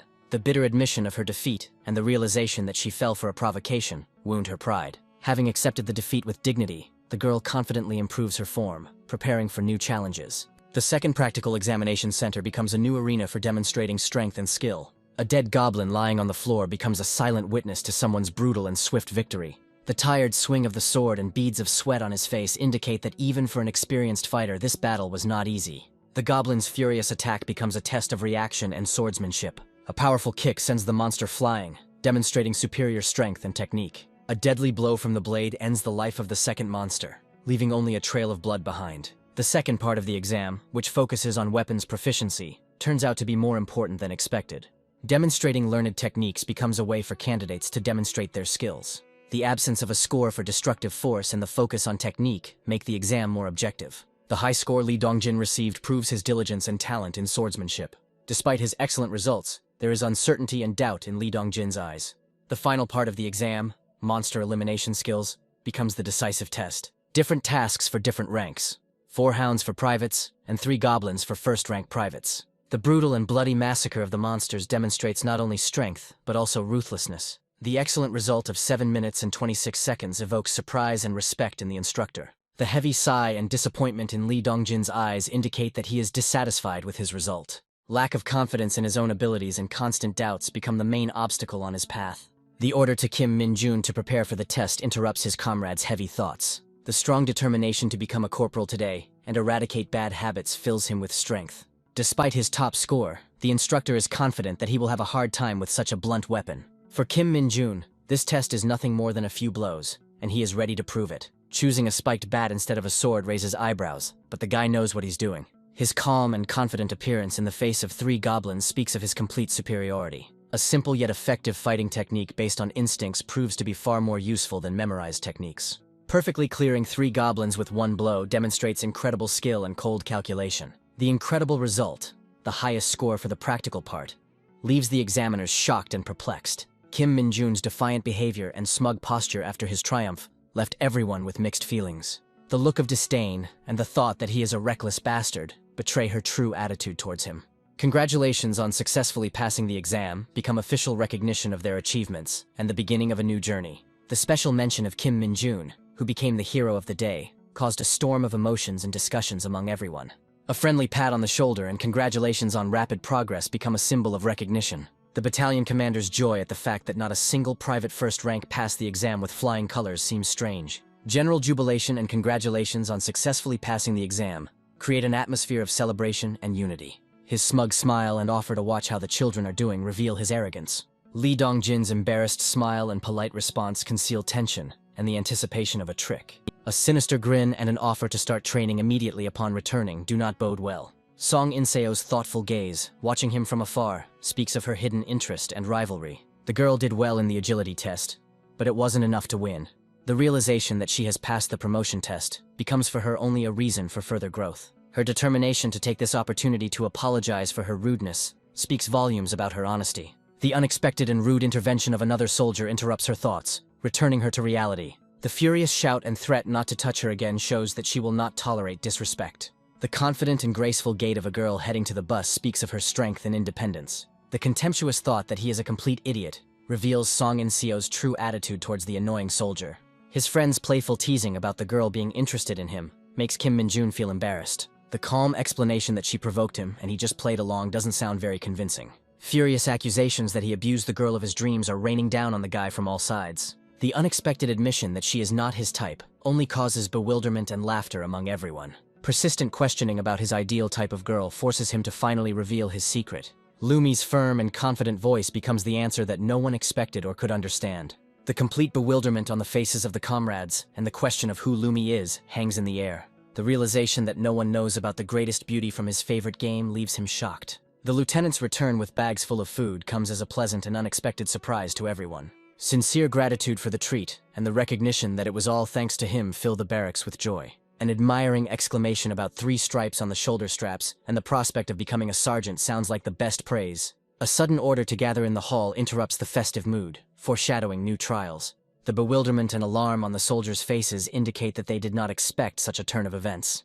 The calm explanation that he had finished his report about the dinner sounds like a mockery. Suspicions that the beer brought by the sergeant is not intended for everyone provokes anger among the senior soldiers. The news that this is a gift from the company commander to Kim Min-jun leaves everyone in a state of shock. The realization that the sergeant knew about his potential from the very beginning makes the bully seethe with anger. Under cover of night, 2 soldiers go out into the street, preparing for a secret and dangerous sortie. The command appears, and a surge of dark energy becomes the beginning of a new, unknown ritual. The appearance of a small and harmless-looking familiar becomes the first step in the implementation of a secret plan. The casual greeting conceals a sinister intention and cold calculation. The good idea to use this baby for his own purposes comes to the young man completely spontaneously. The knowledge that he needs a hitman and the sinister smile speak of his ruthless intentions. The little familiar receives its first and most important role, to gather information on behalf of its master. Strict orders to keep an eye on high-ranking officials and not miss a single detail become his main task. The special attention paid to incidents involving demonic energy reveals the youth's true intentions. Successfully creating a shadow ball becomes the first step to restoring lost power. The reminder that the familiar cannot be captured highlights its ideal suitability for espionage. Concern for the fate of the squad in case his little spy is discovered makes the guy be more careful. The false excuse that he hasn't had a beer in a long time becomes a cover for his night out. An awkward attempt to hide his condition and pretend to be drunk only arouses suspicion in his comrade. Memories of the past, when even a drop of alcohol was purified by magic, make him be on guard. A simple congratulation on a promotion becomes the beginning of a new, more difficult stage in his life. His firm promise to continue working hard conceals his true, ambitious goals. The warning that he won't be here long and the advice to finish his beer sound like a farewell. Relief that his comrade did not suspect anything allows him to continue on his way with greater caution. The longer he watches his new acquaintance, the more he seems to him like an ordinary soldier. Despite all its simplicity, there is something about it that makes Kim Min-jun like and respect it. The feeling that he was born ready speaks to his incredible adaptability and hidden potential. The idea of killing all the participants, of whom only one made it through, speaks to the cruelty and ruthlessness of the system. Corporal Kim Min-jun's new record of 4 seconds seems completely impossible. The genuine laughter and interest in this guy from the very beginning reveal hidden motives and long-term plans. The incredible result, which exceeded all expectations, and the reminder of his feat at the fuel depot only increased the intrigue. The fact that he was the first to act in a critical situation speaks volumes about his leadership qualities. His rapid promotion to corporal in less than a month and his extraordinary records make him a true phenomenon. The general's penetrating gaze and the thought that the entire corps will soon know about him foreshadow big changes. The hint of a special squad of hunters and the question of faith in his abilities sound like an invitation to join the elite. The confidence that he feels his potential becomes decisive in his destiny. Among the countless hunters, there are monsters that form the backbone and hope of the entire army. Facing a horde of monsters in a dungeon becomes another routine task for Kim Min-jun. A sinister smile and anticipation of battle indicate that he is ready for any challenge, even the most dangerous. A thoughtful question about his condition after drinking shows that even in the harsh army there is room for friendship. His confident answer that he is completely fine only causes his comrade to admire his monstrous endurance. Meeting other soldiers and asking about their well-being creates an atmosphere of camaraderie and mutual support. The relief after a hard workout and the feeling of complete order in his body speak of his incredible physical fitness. The awkward admission that he hasn't had a chance to visit a training room yet is surprising. Allowing him to use the hall at any time and being reminded of his new rank of corporal is a well-deserved reward. The urgent advice to try a virtual reality device sounds like an invitation to a new, unknown world. The word virtual reality shocks and perplexes Kim Min-jun, opening up new horizons for him. The anticipation of the virtual reality training he has heard so much about fills the young man with excitement. The door to training hall number 2 becomes a portal to a new, unknown world for him. With childish curiosity, Kim Min-jun studies the interface, preparing for his first virtual battle. Choosing an orc as the first opponent indicates his desire to test his strength immediately. The system limit of 30 monsters only causes the guy mild bewilderment. The ability to choose weapons and equipment comes as a pleasant and unexpected surprise to him. By putting on the helmet and holding the controller, the young man is completely immersed in virtual reality. A lone figure against a desert landscape creates an atmosphere of epic and dangerous adventure. The sudden appearance of a horde of enraged orcs becomes the first real test of strength. The mad grin and anticipation of the fight indicate that he is ready for this bloody battle. The realism of the sensations and the adrenaline from the blows fill him with delight and a thirst for battle. A crushing blow from the bat shatters the orc's head, demonstrating incredible power and cruelty. With wild laughter and screams, the guy rushes into the thick of the battle, enjoying every moment. A quick and easy victory leaves behind only a feeling of slight disappointment and a thirst for more. The thought that there were only 30 of them annoys him, because he was prepared for more. The choice of new opponents, stone golems and lizardmen, promises a more challenging and interesting battle. A sinister grin and words about real monster hunting indicate his readiness for a new challenge. The new horde, consisting of different types of monsters, becomes a real feast of power for him. The contemptuous question of whether they have finished their meeting sounds like a challenge thrown in the face of the enemy. With a scream, Kim Min-jun charges single-handedly against an entire army of monsters. The mad scream betrays his unhealthy passion and thirst for blood.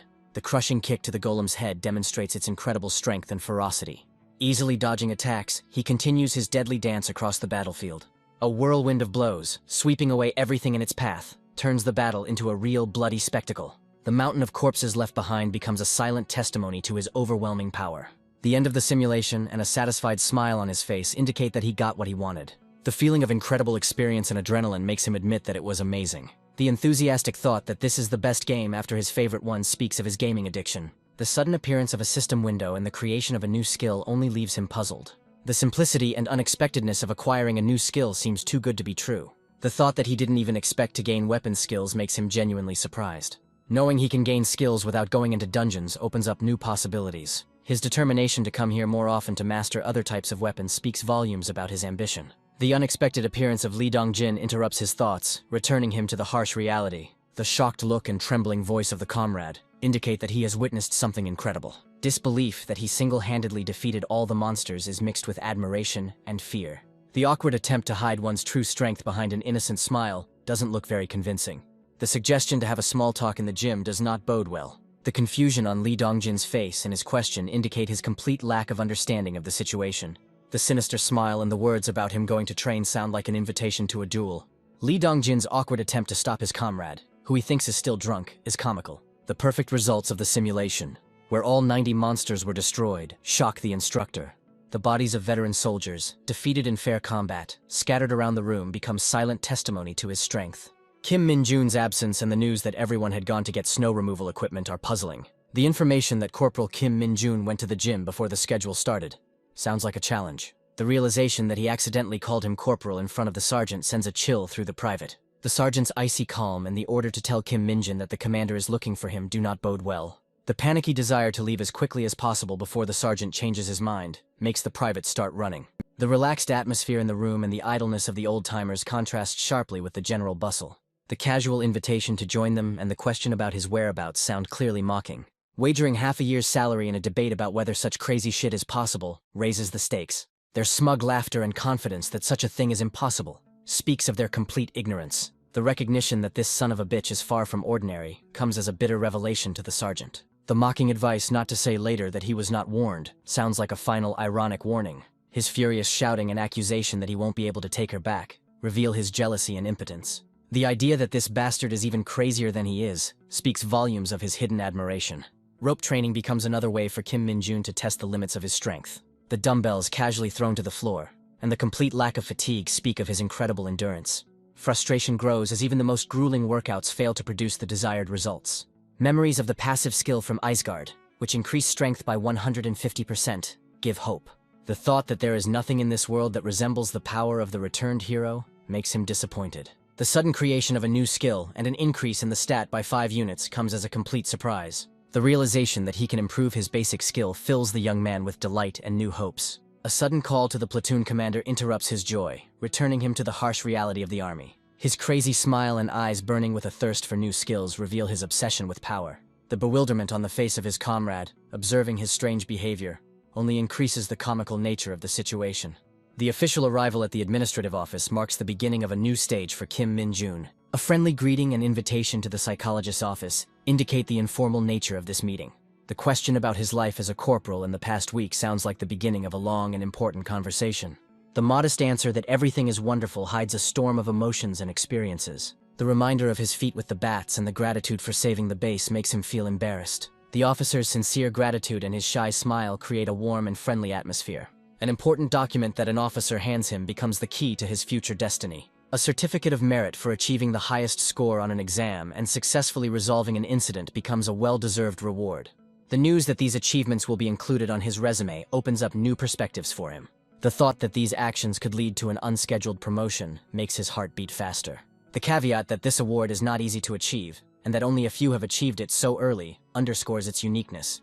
The thought of 10 awards and the possibility of getting another promotion makes him giddy with happiness. A sudden alarm and the order to prepare for battle interrupt the joyful moment, bringing everyone back to reality. The news that their platoon has been tasked with clearing the dungeon becomes a new and dangerous challenge. The instructor's confidence that his students can handle it sounds like a challenge to their professionalism.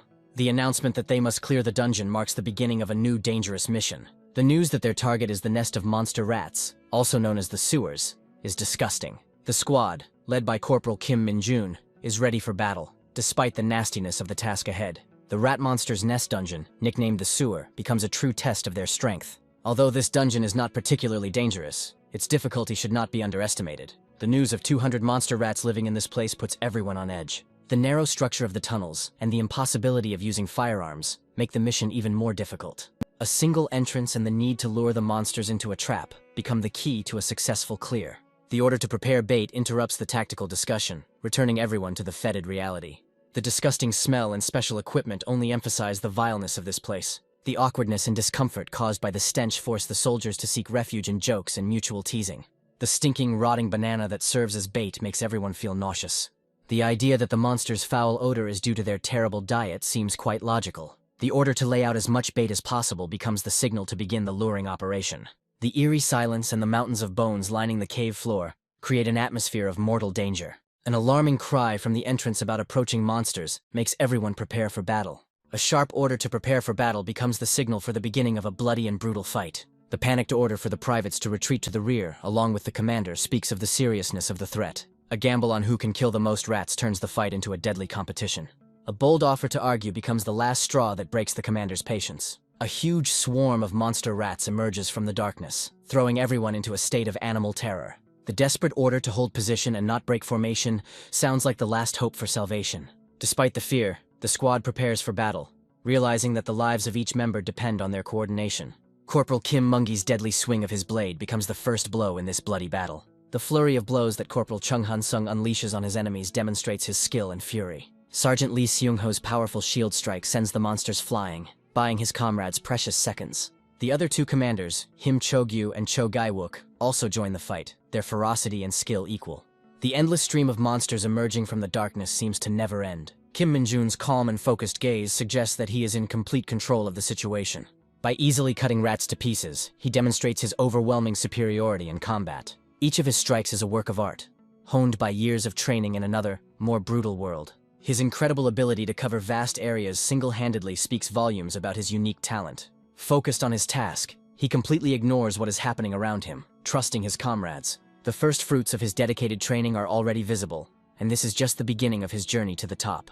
The urgent need for another person on the front lines indicates that the situation is getting out of control. An alarming cry about an even larger swarm of rats approaching from the rear plunges everyone into despair. The realization that they are trapped sends chills of terror through even the bravest soldiers. The order to split up and cover the rear becomes a last desperate attempt to survive in this hell. The crushing blow of the hammer, which smears the rat across the floor, shows all the fury and despair of the fighters. The relief that the battle is almost over is replaced by a new, even more alarming premonition. An incomprehensible smell, which could not be detected due to the gas mask, becomes the first signal of danger. The certainty that it is, she makes the soldier rush into battle with redoubled fury. A desperate cry of danger approaching from below makes everyone freeze in horror. A powerful blow from underground sends the soldiers flying, demonstrating the incredible strength of the new enemy. A giant monster emerges from the darkness, its ominous silhouette instilling primal fear. The realization that they are facing a special class of monster becomes a death sentence for everyone. Bones and skulls scattered throughout the cave indicate that this is not the creature's first hunt. The terrifying idea that this monster fed on other rats explains its incredible size. The giant rat towering over the fallen soldier seems like the embodiment of nightmare itself.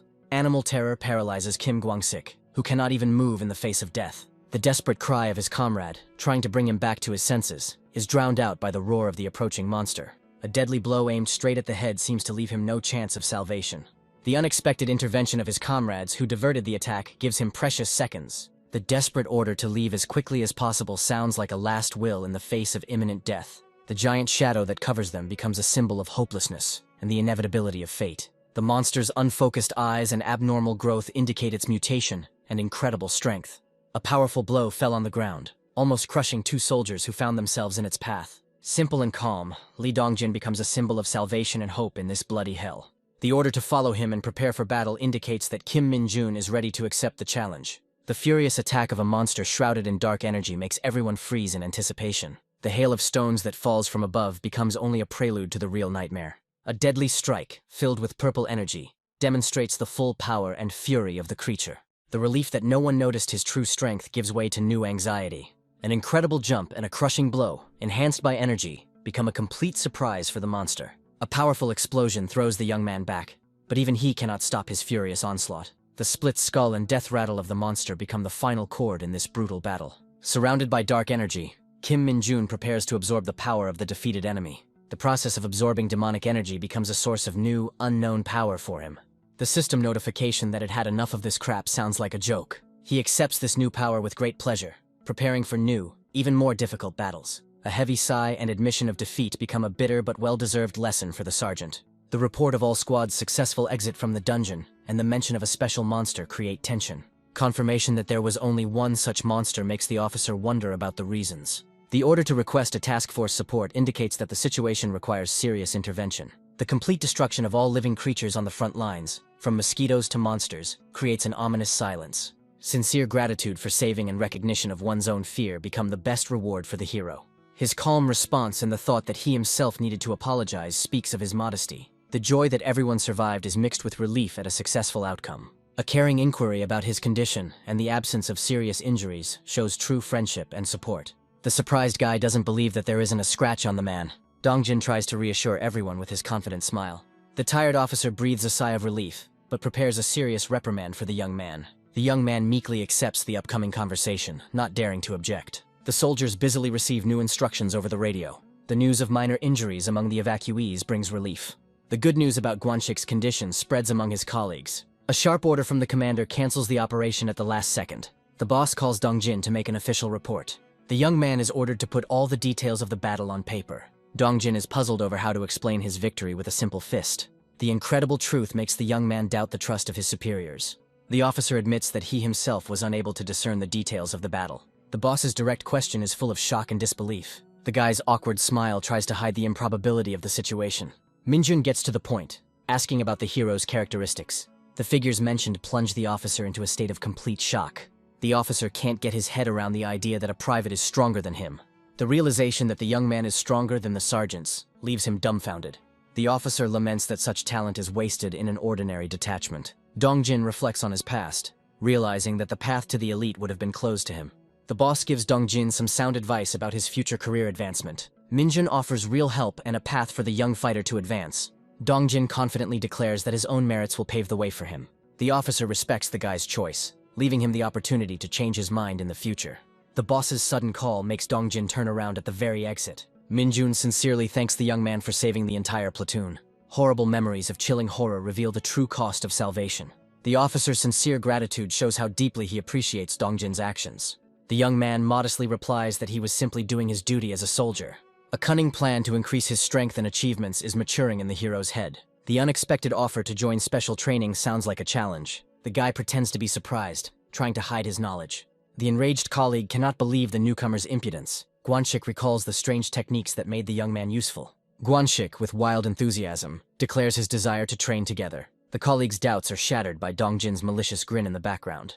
The young man cleverly manipulates the rules, pushing everyone towards the decision he wants. Guanxik's sudden apology shocks everyone except the hero of the occasion himself. Desperation forces Guanxik to reveal his motives and sincerely ask for help. A co-worker tries to find logic in what is happening, not understanding the general hostility. Dongjin coldly cuts off the arguments, reminding everyone of subordination and rules.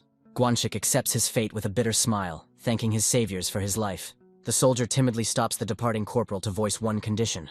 Dongjin's sly grin betrays his true intentions as he sets a humiliating condition. Guanxik explodes with rage, unable to bear such mockery.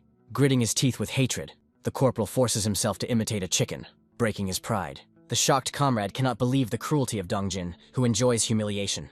In a mysterious dungeon, a silent warrior pushes a heavy cart towards an unknown destination. The beautiful stranger looks with approval at the work done by her servant. The mighty gladiator stands silently before his mistress, awaiting her will. The girl senses his inner tension, inviting the warrior to speak out. Fatigue and despair break through in the question of a warrior tired of endless service. The girl's cold response gives no hope for a quick release. A mysterious woman approaches the cart to reveal its secret contents to the world. Her hand touches the fabric, from under which an ominous magical glow emanates. The ancient ritual begins, filling the entire hall with streams of unearthly energy. The powerful heroine prepares a gift for the one who dared to leave of his own free will. The mad gleam in the girl's eyes hints at the terrifying power of this gift. The red-haired guy laments his fate, having traded the dungeon for a construction site. The purple-haired boy doubts the usefulness of their grueling work. The exhausted fighters silently ask themselves the same question about the meaning of their work. The approaching truck does not bode well for the tired squad. A new batch of heavy blocks finally kills the soldiers' remaining hope. The hard routine work of unloading seems endless and pointless. An experienced fighter tries to defuse the situation by explaining the local military jargon. The deceptive lightness of the blocks conceals their incredible weight and mysterious origin. The strategic importance of these fortifications becomes apparent to new recruits. The revelation of the mystery of the origin of the dungeon blocks raises even more questions. Dongjin suddenly realizes that his incredible strength sets him apart from the rest. A colleague is amazed at the ease with which Dongjin handles the overwhelming load. The contrast between the effort of his comrades and the youth's ease becomes increasingly noticeable. The long-awaited command to take a break brings a moment of relief to the exhausted soldiers. An important conversation between the commanders interrupts the rest, hinting at new disturbing news. Rumors of a new dungeon appearing on their territory fill the air with tension. The horrific news plunges young fighters into panic and despair. Panic makes the soldiers beg their commander, clinging to their last hope. The ominous name of the empty dungeon promises hunters unprecedented dangers. Map analysis reveals that this dungeon is anomalous and violates all known standards. The absence of a boss in such a dangerous place only adds to the sinister mystery of this cursed labyrinth. An empty dungeon becomes an ideal testing ground for honing combat skills. Kim Guangsik explains with an air of expertise that this is the infamous maneuver training. Dongjin looks around in confusion, not understanding where the mysterious voices are coming from. A clever thought arises in the young man's mind as he becomes aware of new possibilities. Despair grips the soldiers, but Dongjin remains calm, considering the training useless. Minjun tries to encourage the fighters by promising them a great chance to score points. The word achievement lights a spark of excitement and anticipation in the young man's eyes. Dongjin is excited about a bright future full of awards and recognition. An ominous shadow with glowing eyes appears at the feet of the young man, revealing his dark essence. The young man tries to convince himself of the futility of awards while his strength is bursting out. The guy breathes a sigh of relief, glad that his terrible secret has remained unnoticed. An invisible entity reaches for Dongjin's hand, demanding attention and submission.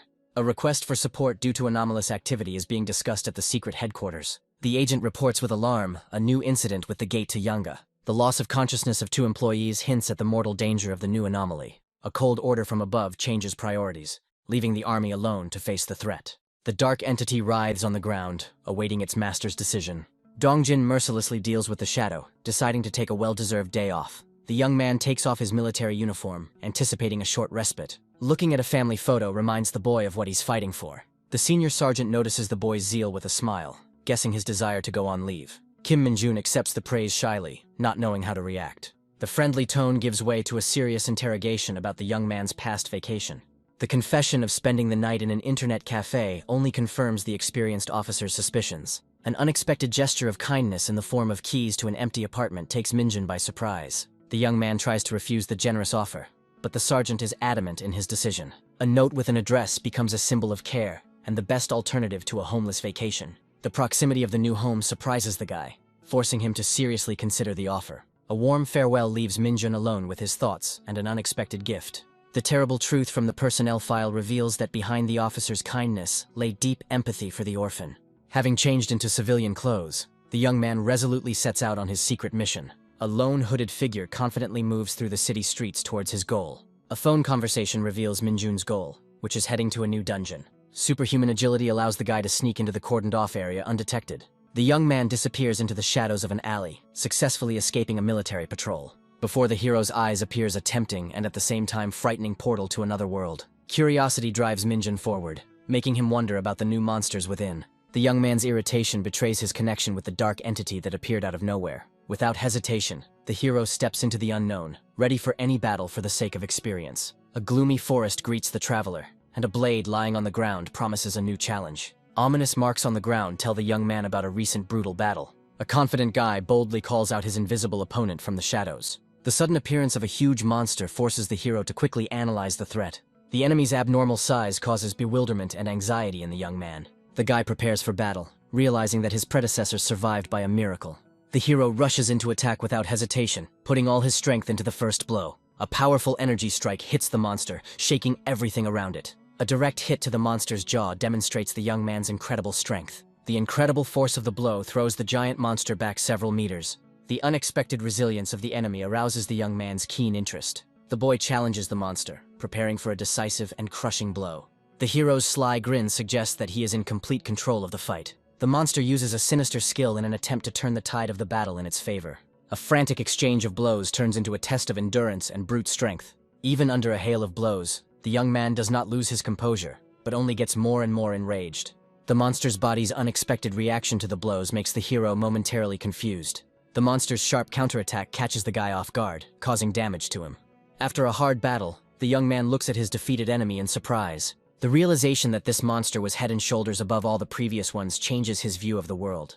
With a new weapon in hand, the hero is ready to face opponents of a completely different level. The monster's furious attack catches the guy off guard at the last moment. Cold fury flashes in the eyes of the young man, caught in a death grip. The sudden seizure of initiative plunges the monster into a state of complete shock. Anger over ruined clothes results in a crushing blow of retribution. The final blow shatters the monster's head into pieces, ending the fight. A perfectly executed kick puts a spectacular and brutal end to a fight. The young man stands on the body of a defeated enemy, absorbing his dark energy. Absorbing the monster's dark essence brings the hero new, unprecedented power. The guy eagerly opens the status window to assess the gain he has received. New skills and increased stats confirm the success of his sortie. The joy of acquiring a new skill is replaced by bewilderment about its origin. A sudden revelation reveals to him the secret of acquiring swordsmanship skill. The familiar blade in the monster's back confirms his guess about the previous battle. Kim Min-jun pulls out his weapon, realizing that the monster was wounded before they met. A sudden memory of the shiny object makes him search further. Something strange in the monster's blood on his hand causes the young man great anxiety. A sharp fragment found in the wound turns out to be the key to solving the mystery. A feeling of déjà vu overwhelms the guy at the sight of the familiar silver metal. Ominous sounds from the depths of the forest interrupt the thoughts, foreshadowing a new threat. The appearance of new enemies becomes an excellent opportunity for the hero to test his strength. Kim Min-jun shows off his new dark power with a grin. The devilish smile on the young man's face promises the monsters a quick and brutal reprisal. Deadly tentacles of dark energy rush towards unsuspecting enemies. The young man looks around the battlefield with satisfaction, deciding to tidy things up before leaving. The hero's mad grin reveals his pleasure in the total destruction of his opponents. The guy emerges from the portal, leaving behind chaos and destruction of the dungeon. His confident demeanor and dark glasses highlight the ease with which Minjun cleared the dungeon. The sinister glint in his eyes hints that the real game for him is just beginning. The soldiers stare at the aftermath in stupefaction, not believing their eyes. The satisfaction of a successful vacation is mixed with the anticipation of new battles. The return to the part's bleak atmosphere contrasts sharply with its recent triumph. His colleagues' panic before the upcoming training only amuses Minjun, who knows the truth. The complex nature of the upcoming maneuvers promises to be a serious test for all platoons. The squad rushes forward, ready to meet any unexpected dangers along the way. The fighters draw their blades, peering tensely into the distance in anticipation of the appearance of monsters. The appearance of the first monsters forces the commander to give the order to immediately take up combat positions. For Kim Min-jun, this deadly training seems like just a fun pastime. The commander's sharp command opens a barrage of fire on the advancing creatures. The barrage of bullets meets the elastic skin of the monsters without causing them any visible harm. The realization of the uselessness of firearms forces the commander to urgently change combat tactics. The commander desperately orders to switch to hand-to-hand combat. The last remaining creatures turn out to be blood-sucking parasites. Kim Min-jun coldly assesses the squad's weakness in the face of the new threat. Desperate Sergeant Lee Sung-ho launches a suicidal attack on the monster. A powerful kick sends the huge creature flying. The incredible force of the blow stuns his comrades watching the battle. The young man thinks with a grin about how easily he could have ended this fight. The soldiers open targeted fire on the remaining monsters in the air. The team's coordinated work allows them to destroy the remaining creatures in the air. Inspired by the success, the commander gives the order to finish off the enemies in the air. After a heavy battle, the commander announces a short halt to check the equipment. The extreme exhaustion makes the fighters question the normal nature of this training. Disturbing rumors begin to spread that this is no ordinary dungeon. The terrifying truth about the dungeon's boss is finally revealed. A sudden flashback shows the image of a powerful dungeon boss. The boss's sinister grin suggests that this is just training for him.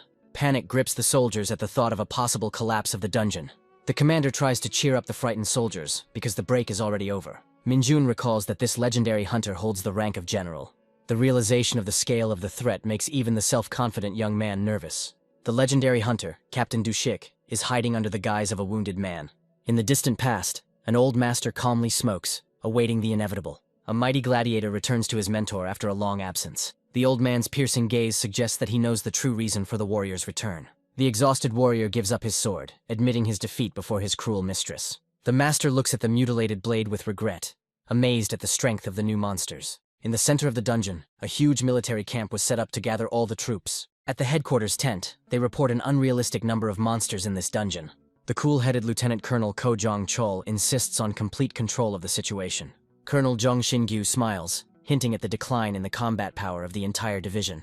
The lieutenant colonel feels enormous pressure from his superiors. The sudden appearance of Colonel Lee Ju-bum only increases the tension at headquarters. The officer who entered immediately inquired about the whereabouts of the elusive captain. Colonel Chung laughs heartily, knowing that nothing can stop this man.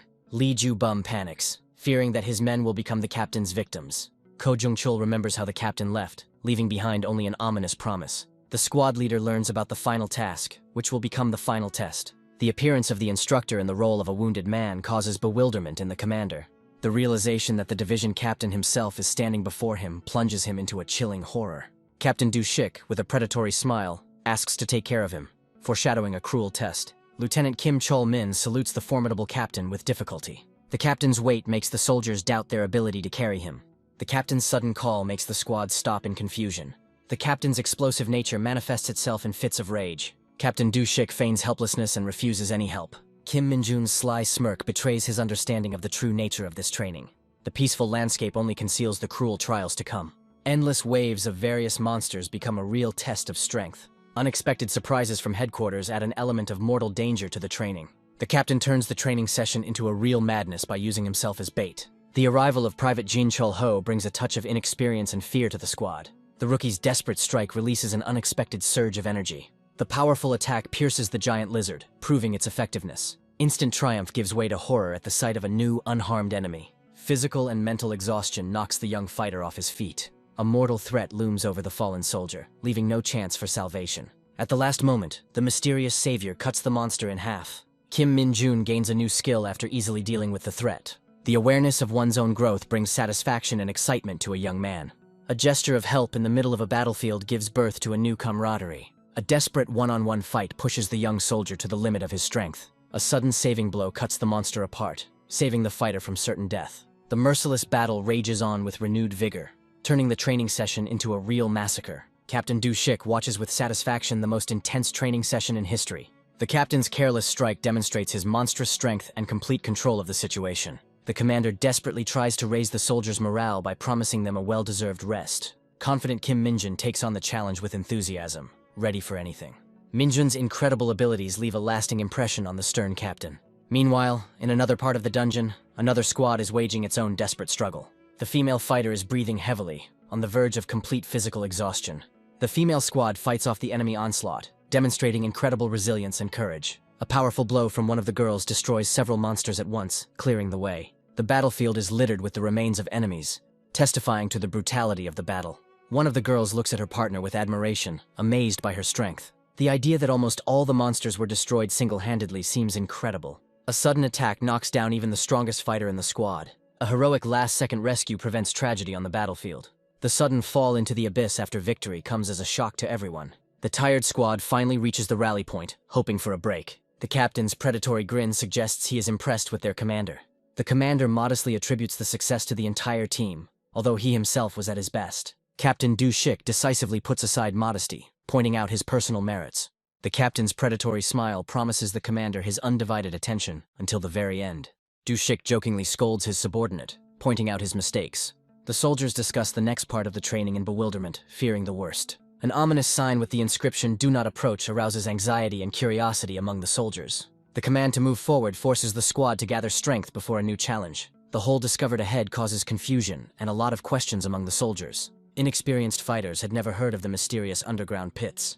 The all-knowing soldier in glasses begins his story about the secrets of this dungeon. The theory of communication with other dimensions through gates seems the most plausible. The idea of endless connection with other worlds boggles the minds of soldiers. Even dungeons have their boundaries, where the connection with other worlds is cut off. A sudden loss of connection at the most inopportune moment can be fatal. The so-called underground pits turn out to be deadly ruptures in space. The question of what awaits beyond the dungeon remains unanswered. The smart guy admits that he himself does not believe in these theories, considering them fiction. The legend of accidentally falling into these pits only increases the fear of the unknown. A sudden jolt interrupts the conversation, causing everyone to turn around in confusion. The girl's unconscious body on the ground becomes a shocking discovery for the entire squad. The soldier reports the situation over the radio, trying to remain calm. The girl, having come to her senses, anxiously asks about the fate of her squad. The news that all her comrades are safe brings the girl great relief. The rescued heroine can finally breathe a sigh of relief, rejoicing at the successful outcome. A serious leg injury threatens her continued participation in training. The commander strictly reminds about the importance of health for any hunter. Notifying headquarters of an injury means the girl's training ends early. The captain's appearance interrupts the conversation. He is interested in the condition of the wounded woman. A report of a suspected fracture confirms the worst fears. Captain Du-shik listens to the diagnosis with regret, asking about the details of the incident. A panicked girl tells her story of falling off a cliff during a fight. The idea that she fell on the edge of the dungeon seems very suspicious to the captain. The captain's sudden question about her name takes the girl by surprise. Hearing the name plunges Du-shik into a state of deep shock and disbelief. The girl embarrassedly confirms her identity, not understanding the captain's reaction. One of the soldiers recognizes his comrade Kim Minjun in the wounded girl. The thought that Minjun should be the one carrying her fills the girl with panic. Kim Minjun can't believe his ears when he hears the order to carry the girl. The captain's menacing roar leaves the young man no choice, forcing him to obey. Resigned to his fate, the boy agrees to carry out the order with a smile. The girl is furious at the humiliating order, but she has no choice. Kim Minjun reminds her with a cold smile about the price of not training. Having come to terms with the situation, the girl sarcastically asks for help. Minjun's colleagues watch in amazement at his superhuman endurance. The young man easily lifts the girl onto his shoulders, without showing a drop of fatigue. The commander carefully gives instructions to Minjun, worrying about his condition. The young man's self-confident answer and his crazy smile only emphasize his strangeness. For Minjun, this burden becomes another achievement and a source of pride. Captain Du-shik understands that such an action could give rise to unnecessary rumors. The commander tries to object, but helping the wounded is an integral part of the training. Du-shik is furious when he realizes that Minjun has found a way to stand out again. The girl offers to give up if the burden proves too heavy for him. The girl's surprise at his lightness causes her to have mixed feelings. Minjun's awkward attempt to guess her weight puts the girl in an awkward position. The embarrassed heroine suggests simply keeping quiet to avoid further awkwardness. The girl sincerely promises to repay him for his help in the future. Minjun's dirty joke about her father causes the girl to feel a new wave of embarrassment. Even though it is light, carrying 50 kilograms on yourself remains a difficult task. Captain Du-shik watches the budding relationship with affection. The endless stream of monsters drives the exhausted soldiers to complete despair. A cruel commander with a sadistic grin enjoys torturing soldiers during a hellish training session. The remaining kilometers seem like an eternity, and anxiety grows with every step in the darkness of the night. Corporal Lee Ik-jun and Sergeant Lee Gi-tae exchange smug grins, unaware of the impending threat. A soldier's piercing scream pierces the silence of the night as horror descends from the skies. The shock on the commander's face gives way to a furious order to open fire on the unknown aerial threat. A whole swarm of terrible creatures with glowing eyes and sharp fangs dives down on the defenseless squad. Recognizing the monsters, nicknamed Black Rakes, only intensifies the cold horror in the commander's eyes. A perfectly calm mission instantly turned into a death trap, cutting off all escape routes. Black Rakes do not kill hunters outright. Their purpose is to torture and tear flesh, sowing panic and pain. The dense darkness becomes the sergeant's main enemy, depriving him of the opportunity to protect his men. The hunter's gleaming blades cut through the darkness. But the desperate battle against the endless tide of creatures is only just beginning. Hunter Kim Min-jun calmly assesses the disastrous situation, worrying only about losing points in training. Belonging to a squad of hunters does not give the right to weakness, turning any mistake into a fatal blunder. Doubts are eroding Kim Min-jun's confidence, making him feel like a pathetic deserter. Panic destroys the formation, and the thought of failing the exam becomes more frightening than the monsters themselves. The young fighter desperately clings to discipline, believing that blind obedience to the commander will save the squad. Suddenly, a blue-haired girl picks up the wounded Kim Min-jun and carries him away, causing his comrades to scream. The heroine's actions inspire another soldier, who, in desperation, begs his commander to give him a chance to prove himself. The commander was stunned by the girl's audacity, not understanding what kind of chance there could be when she had a wounded comrade on her back. The humiliation of his own helplessness awakens the will to fight in Kim Min-jun, and the young man decides to act despite his injuries. A colleague in despair demands that the young man come up with some kind of plan. The hero's proposal only causes bewilderment and shock among everyone. The commander reluctantly gives the guy the only chance at his own risk. The girl is tormented by doubts about the wisdom of their crazy plan. Panic grips the squad and a soldier shouts out an order about the wounded. The young man begs the commander to trust him one last time. The order is given to prepare for battle and stand behind the corporal. The officer grins in disbelief, not believing in the power of ordinary bullets. The heroine asks the young man to hold on tight while he prepares his trump card. The girl understands that there is no way back. The wounded cannot be abandoned. The heroine's inner voice calls the guy crazy, but she trusts him. Dark magic flashes in the young man's eyes, revealing his true nature. The guy grins, remembering the basic skills from the starting village. All his magical power is concentrated in one finger. Activating the skill, the hero finally proves that long-range weapons can be deadly. The first shot hits its target, piercing the monster with dark energy. The heroine cannot believe her eyes when she sees the result of the shot. Confidence and cold calculation can be read on the guy's face. The knight itself is on his side. The young man unleashes a barrage of magical shots on his enemies. The squad watches in complete stupor as the monsters explode one after another. The hero's crazy smile speaks of victory, but at the same time it scares the pants off. The exhausted squad finally returns to the safety of the base. The soldiers' faces only show immense fatigue and relief. The officer's loud voice announces the successful completion of the mission. The guy's smug grin speaks volumes. The medical team immediately begins examining the victims. A colleague, with tears of joy, thanks everyone for their perseverance. A shared victory brings soldiers together, making them forget the horror they experienced. The commander calls on the squad to gather their last strength for the final push. A grateful colleague approaches Kim Min-jun to tell him something important. Sincere praise sounds like recognition of the young man's incredible courage. Kim Min-jun is embarrassed by the praise, although he understands that it is deserved. The girl asks the guy to finally put her down on the ground in front of the medic. The heroine apologizes for her helplessness, sincerely thanking for the rescue. A teammate rushes to calm the girl down, denying her guilt. The loud laughter of the bearded officer echoes throughout the base. The commander's eyes are filled with a spark of triumph at the success of his men. A sudden blow takes the soldier by surprise right in the middle of the celebration. The commander admits that all the credit goes to one single guy. The appearance of the colonel's woman foreshadows a completely new turn of events. The colonel calmly assesses the wounded girl's condition, not missing a single detail.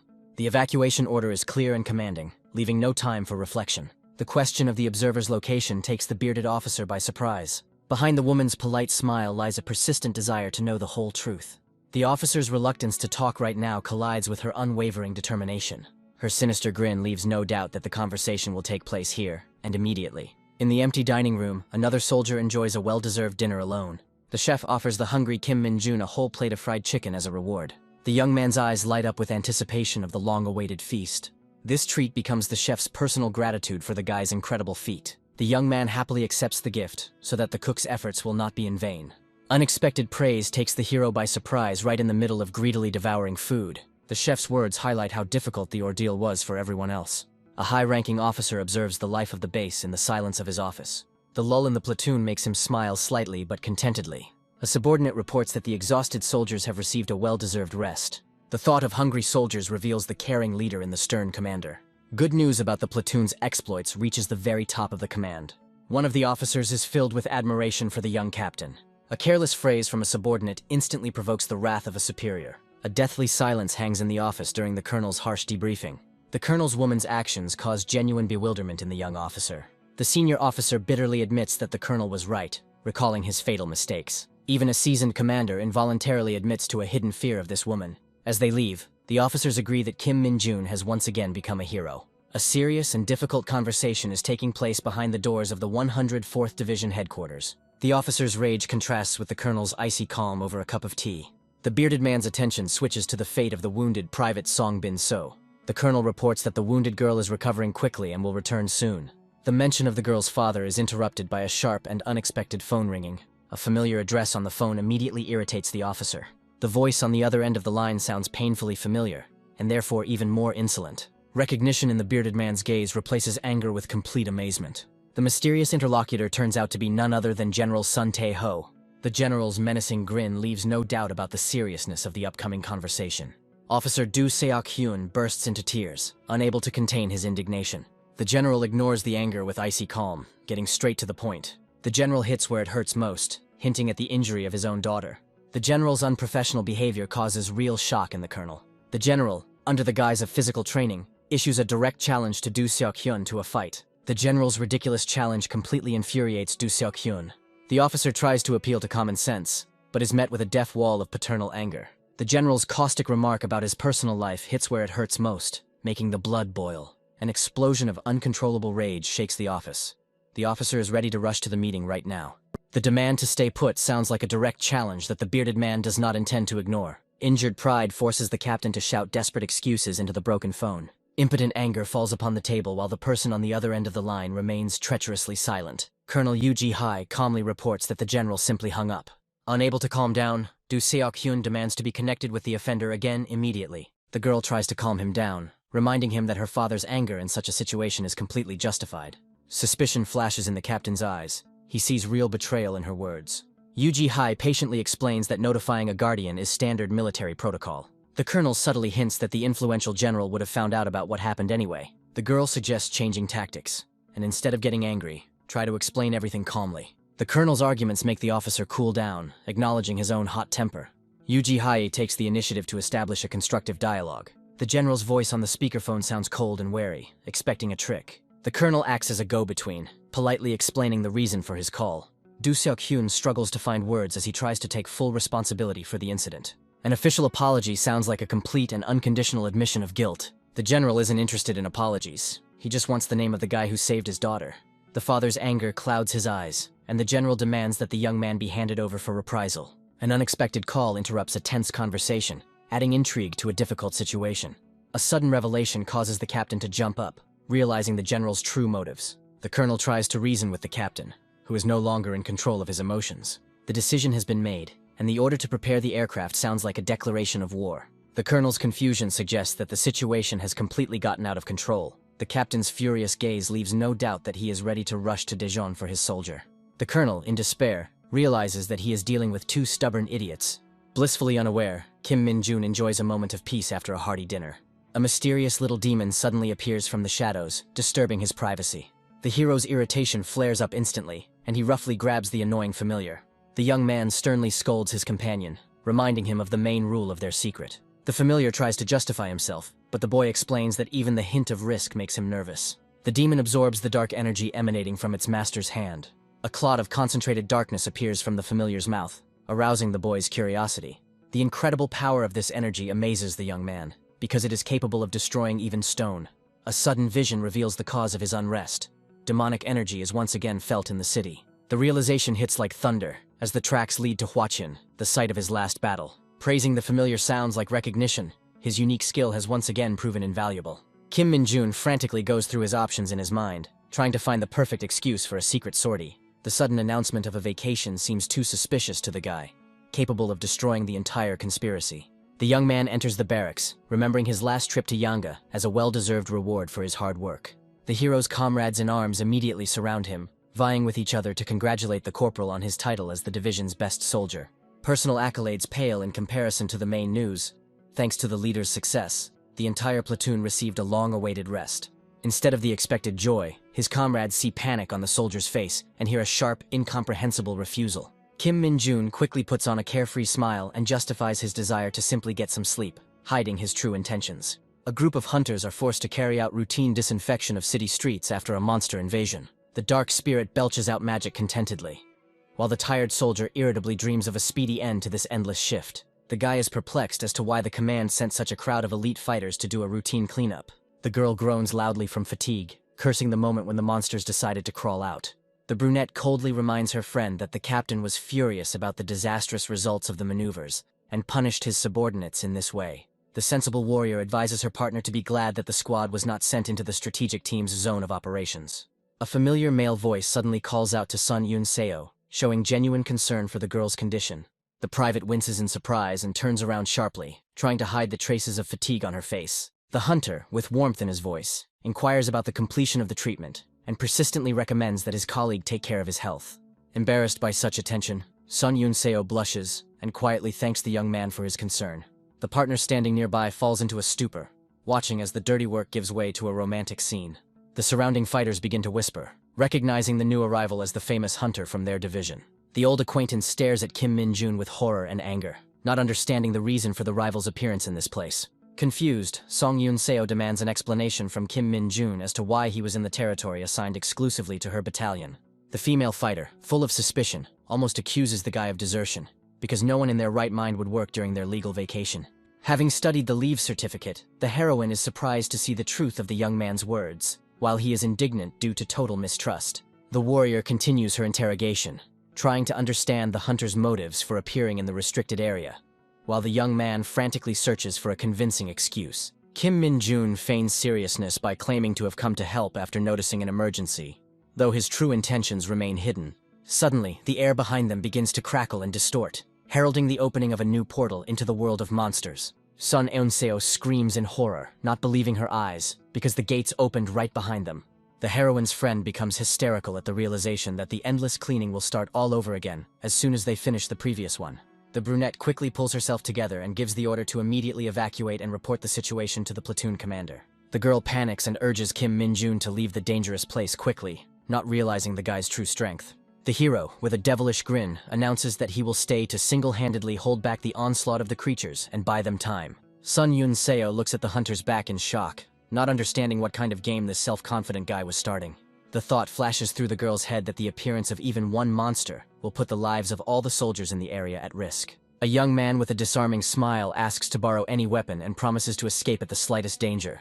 Kim Min-jun coldly remarks that the girl is just getting in the way and insistently demands that she leave. The warrior reluctantly hands the weapon to the fighter, still doubting his plan, but submitting to the young man's inexplicable confidence. Sun Eun-seo, with a heavy heart, promises to return as soon as possible with reinforcements and rushes away. Left alone, the hero concentrates his energy, preparing for the upcoming battle with unknown creatures. The guy remembers that some types of monsters prefer not to leave their underground lairs if there is a gate. Especially pack creatures like dark dogs will not come out, giving the hunter a unique opportunity. A giant demonic boar emerges from the depths of the portal with a roar, exuding an aura of pure malice. Kim Min-jun assesses the emerging threat with icy calm, as if he had been expecting exactly this.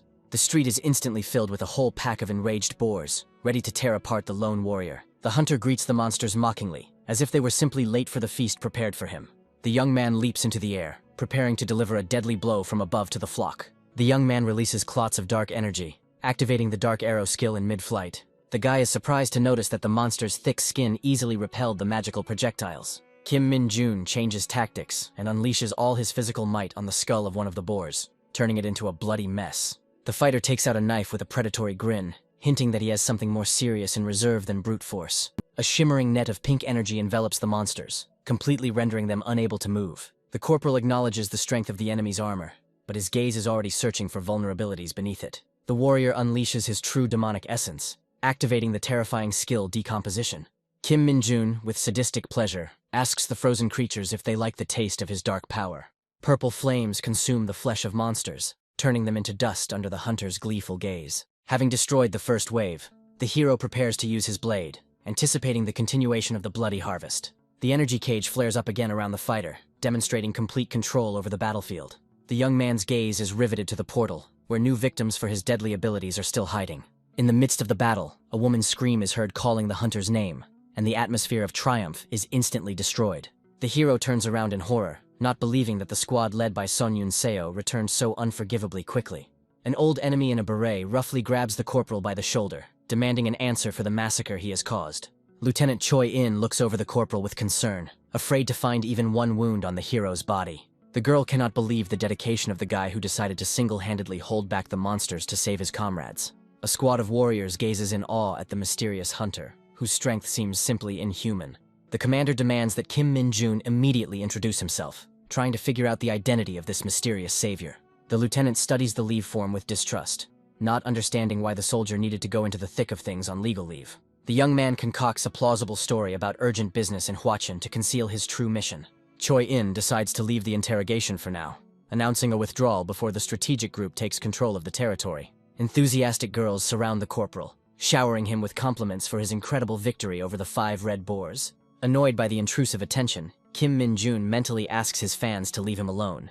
A phone call interrupts the routine at headquarters, and the name Kim Min-jun makes the officer tense. The person on the other end of the line confirms with growing astonishment the identity of the corporal, who is on official leave. The officer explodes with indignation, unable to believe that the hero who single-handedly defeated the Red Bulls is now engaged in community service.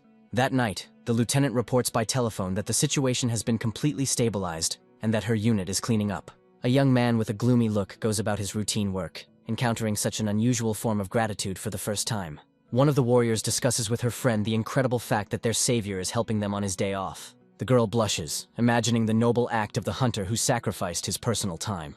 The friend tries to bring the dreamer back to Earth, reminding her that the attack force of these monsters is comparable to being hit by a truck. The hero curses the unfortunate set of circumstances, but consoles himself with the thought of the impeccable reputation he has earned.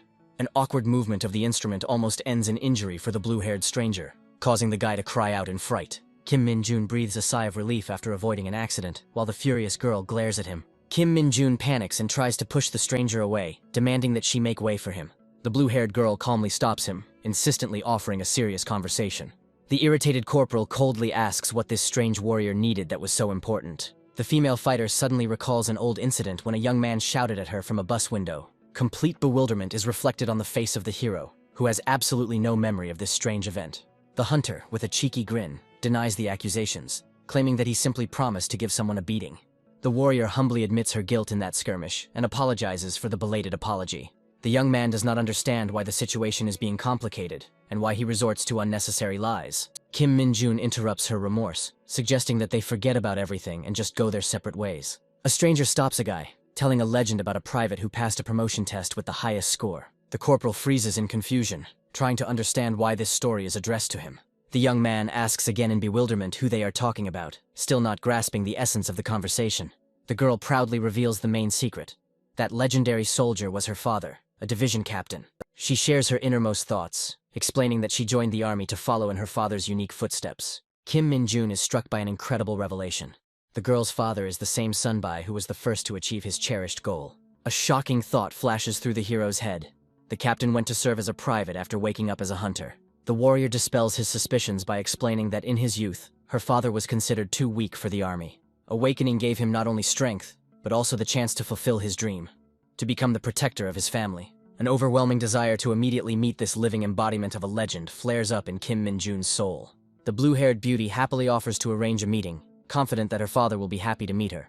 Night silence envelops the headquarters of the 107th Division, an elite school where the country's best hunters are forged. The commander of the 3rd Battalion, Lee Sang-jin, is seething with rage, unable to contain his contempt for his counterpart. Captain Song, with icy calm, asks his opponent why he needed Kim Min-jun's name, causing him to burst into uncontrollable anger. Commander Du grits his teeth, confident that he could have found out everything without his rival's unsolicited help.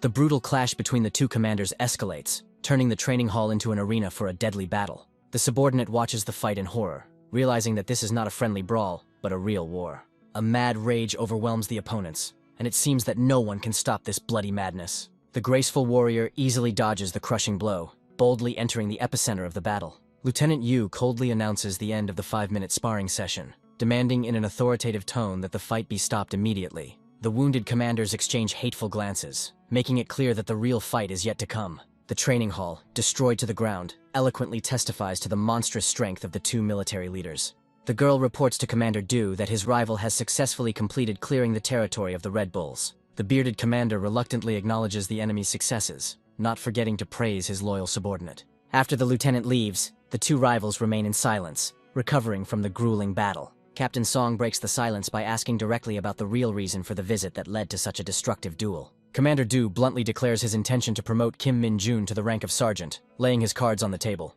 Captain Song explodes with jealousy and anger, accusing his rival of bragging about the guy who dared to get close to his daughter. The girl's father cannot come to terms with the idea of such a rapid rise of a simple corporal, suspecting something is wrong. The bearded commander declares with unshakable confidence that this is only the first step on the path to turning the young man into an officer. Captain Song grins, anticipating the uproar that such an unprecedented and provocative promotion would cause. Captain Song grimly warns that the elite Chogukok Chul squad will not leave the talented young man alone, having their own plans for him.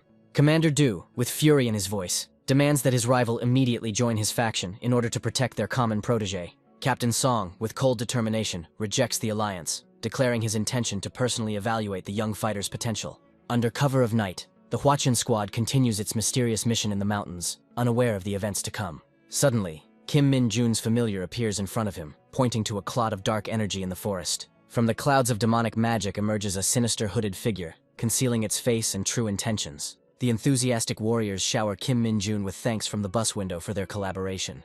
The beauty coquettishly invites the hero to have dinner together, irritating her friend. A sensible brunette stops the attempt at flirting, clamping her mouth shut and reminding her of propriety. The little familiar looks at his master with bewilderment, awaiting further instructions after the detachment's departure.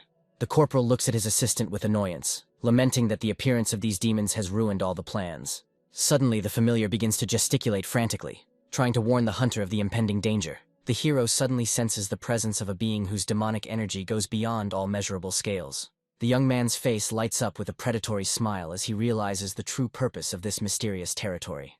A triumphant guess pierces the corporal's mind, and he eagerly rushes to search for the source of power. The hunter, along with his familiar, rushes towards the vortex of dark energy that was his original target. The mysterious cloaked stranger utters one word with anticipation, ending his long search. The hood falls, revealing the face of a handsome gray-haired young man with a piercing, loving gaze. The young man in the cloak rushes towards his idol with an enthusiastic cry, causing the corporal to fall into a fit of uncontrollable rage. Kim Min-jun roughly pulls his subordinate to his feet, angrily demanding an answer as to why he disobeyed a direct order and risked his life. The gray-haired youth, with tears in his eyes, babbles the name of his master Minold. The memory shows a brutal battle between a dark mage and a winged manticore. The monster's chest explodes from a concentrated blast of deadly magic. Minold squeezes the clot of energy, perplexed by the appearance of a person in this place. The dark magician looks in surprise at the defeated but somehow familiar young man. Minold baffles the stranger with an unexpected compliment on his beauty.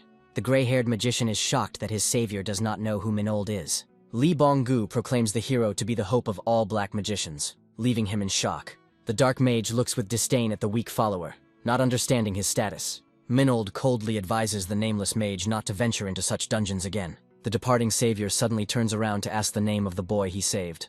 The gray-haired young man sadly admits that he does not have his own name. Minold, with a devilish grin, promises the weak magician to personally give him a name. Kim Min-jun shakes Li Bonggu in anger, demanding an answer for his reckless act. Li Bonggu's doubles lament the betrayal of their leader, who abandoned the order on the brink of death. The corporal explodes with anger, not understanding why it was necessary to warn the fanatics. The hero pushes away his subordinate, finally losing patience with his stupidity. Li Bonggu declares himself the master's right hand, causing the corporal to become enraged again. Kim Min-jun's hand flares with dark energy, healing the subordinate's limp body. A grateful Li Bonggu vows eternal loyalty as the hero demands a full accounting. Li Bonggu, with fanatical devotion, explains his move by the power of his faith in Minold. Kim Min-jun irritably dismisses this crazy idea, demanding that he stop talking nonsense. The corporal looks at his subordinate with distrust, suspecting that the same saint is behind this. The hero, in a rage, lashes out at Lee Bong-gu, threatening to kill him for evading a direct answer. The gray-haired magician finally admits that after the master left, he began to follow the saint.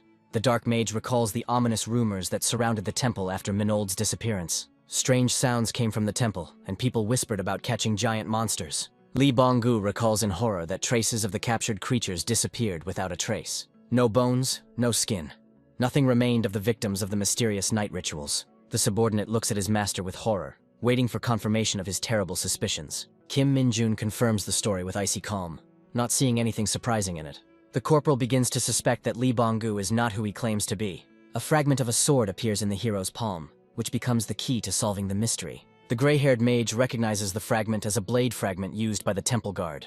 The hero demands an answer to how Lee Bong-gu was able to move without using the gate. Kim Min-jun explains to the naive magician that he almost died in the interdimensional space. The corporal resigns himself to the fact that he is dealing with completely abnormal followers. The hero, looking into the eyes of his subordinate, demands to reveal the true purpose of their order. 1,224 days before returning to Earth, a beautiful woman looks out over a city at sunset. A man approaches her, wondering why they were suddenly called to this secluded place. The golden-haired beauty inhales the fresh breeze with pleasure, enjoying a rare walk. The man sarcastically remarks that for a recluse, such walks are a real event. The girl sadly apologizes, reminding that she is forbidden to leave the temple. The hero, tired of empty talk, directly asks about the reason for their unexpected meeting. The saint reports that several of her colleagues were seriously injured in Farkas's dungeon.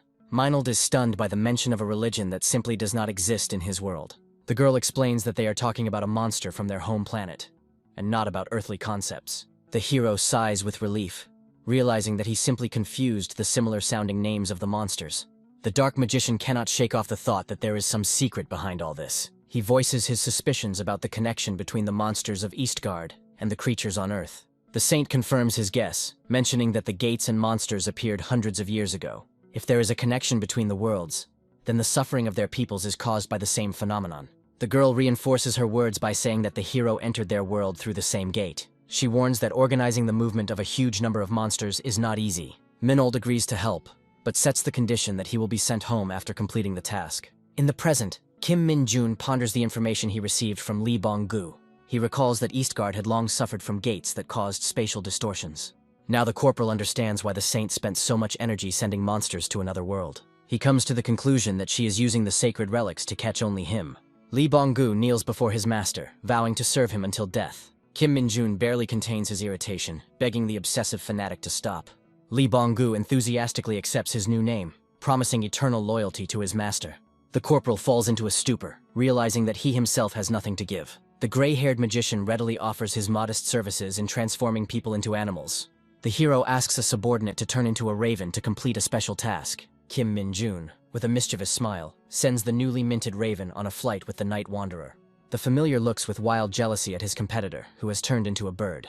The raven clumsily tries to speak, causing the corporal to become increasingly irritated. The hero, with a devilish grin, orders his companions to shut up and live in peace. The corporal gives the familiar clear instructions to watch the night wanderer and report back. Kim Min-jun gives the order to disperse, and his two assistants set off on the mission. The hero looks alone at the full moon, watching the raven fly away. A couple of days later, a deafening scream is heard in the barracks, breaking the morning silence. The colleagues are perplexed, observing the strange behavior of their comrade. Two merry fellows watch the unfolding comedy with curiosity. One of the soldiers, with a sly grin, reports that the lists of academic achievements have been posted in front of the administration.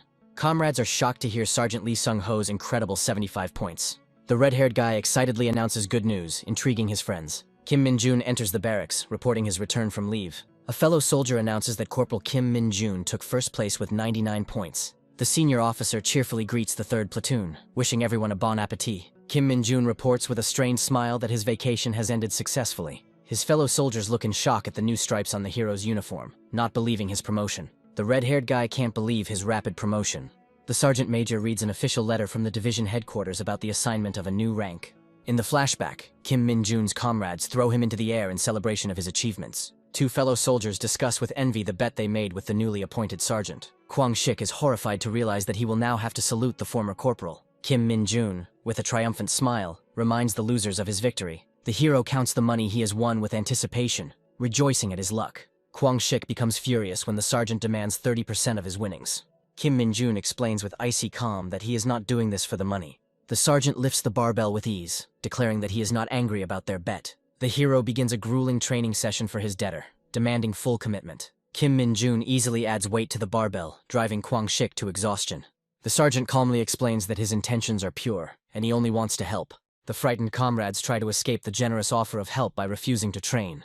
The losers thank you for your attention and quickly retreat, leaving the sergeant alone. Kwang-shik sadly watches his departing friends, realizing that he is left alone with the tyrant. Kim Min-jun, with a devilish grin, reminds the debtor that he has no choice. Kim Min-jun interrupts his comrades' escape to ask them for a favor. Frightened soldiers are ready to do anything to avoid grueling training. The sergeant recalls the unfair ban on the use of PX for privates first class. Comrades are outraged by the wild order that reigns in the modern army. Gambling comrades offer each other a bet on who can best circumvent the restrictions. Kim Min-jun coldly puts a stop to their childish behavior, demanding that they stop their idle talk.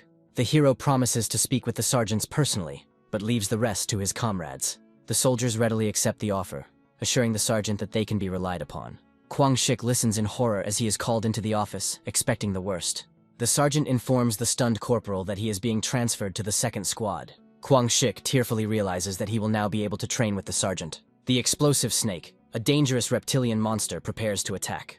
This creature spends most of its life underground, waiting for its prey. Unlike ordinary snakes, these monsters do not have poison, but they have another trump card. The reptile explodes before dying, so it is important to get rid of its tail first. A squad of hunters cuts off the monster's tail with one precise blow, avoiding the explosion. One of the fighters imagines with horror what could have happened if the tail had remained intact. The best defense against explosive snakes is considered to be clearing the area, which is what hunters do.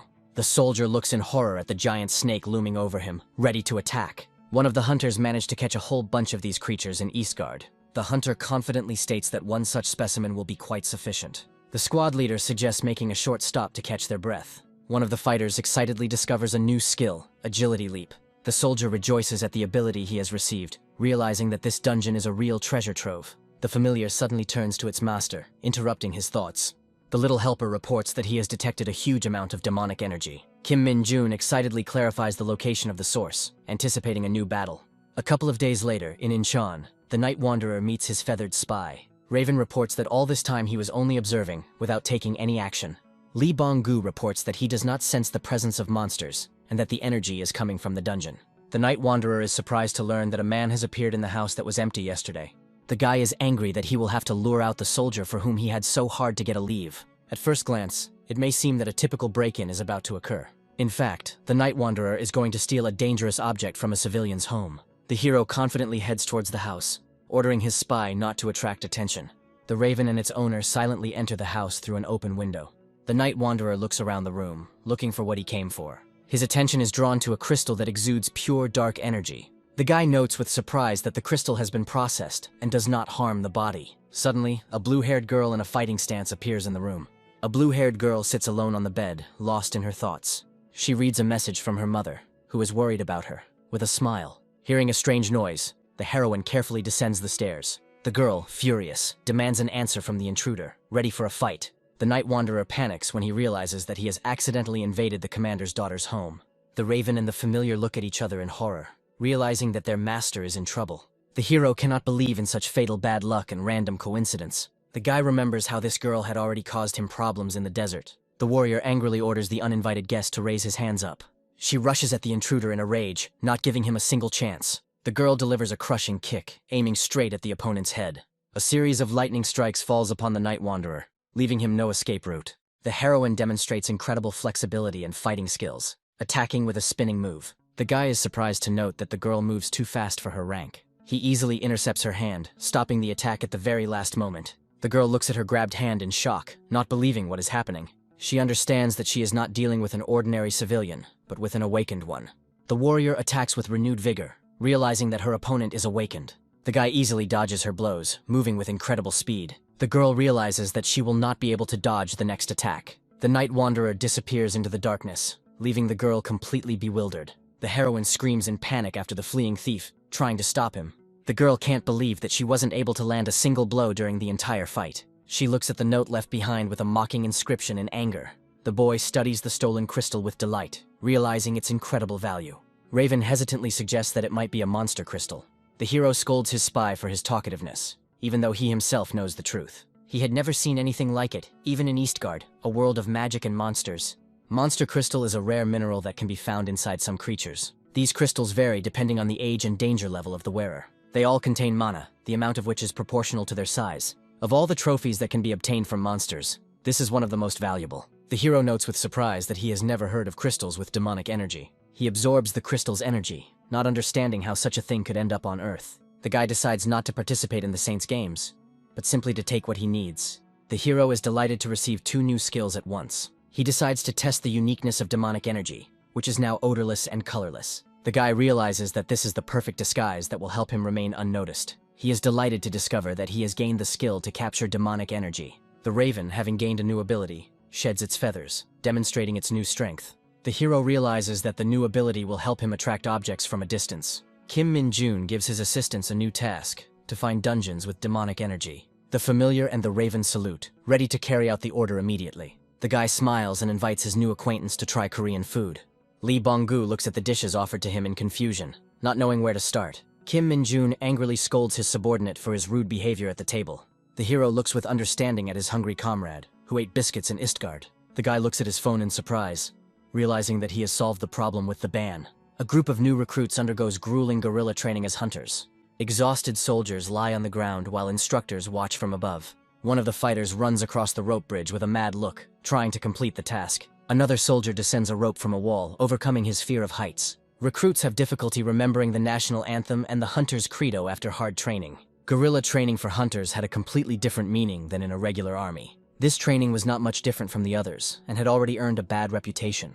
The red-haired soldier sadly eats his dinner, not believing that this is his last year here. His comrades suggest that they were punished because the division commander branded them. The soldier indignantly asks what their fault is if he hasn't even seen this commander. There is a sense of gloom in the tent due to the inconvenience of sleeping and eating in the open. One of the fighters looks at the ominous building with horror, realizing that they will have to go there. Captain Seo Chong-woon, commander of the 2nd Company, 2nd Battalion, arrives for an inspection. One of the soldiers salutes while the commander announces personal time. The captain praises the fighters for their diligence in training and promises them a good rest. He explains that the main purpose of guerrilla training is different. The commander furiously urges his soldiers to carry out all their might in tomorrow's trench battle. The giant fighter easily grabs his opponent, preparing to throw.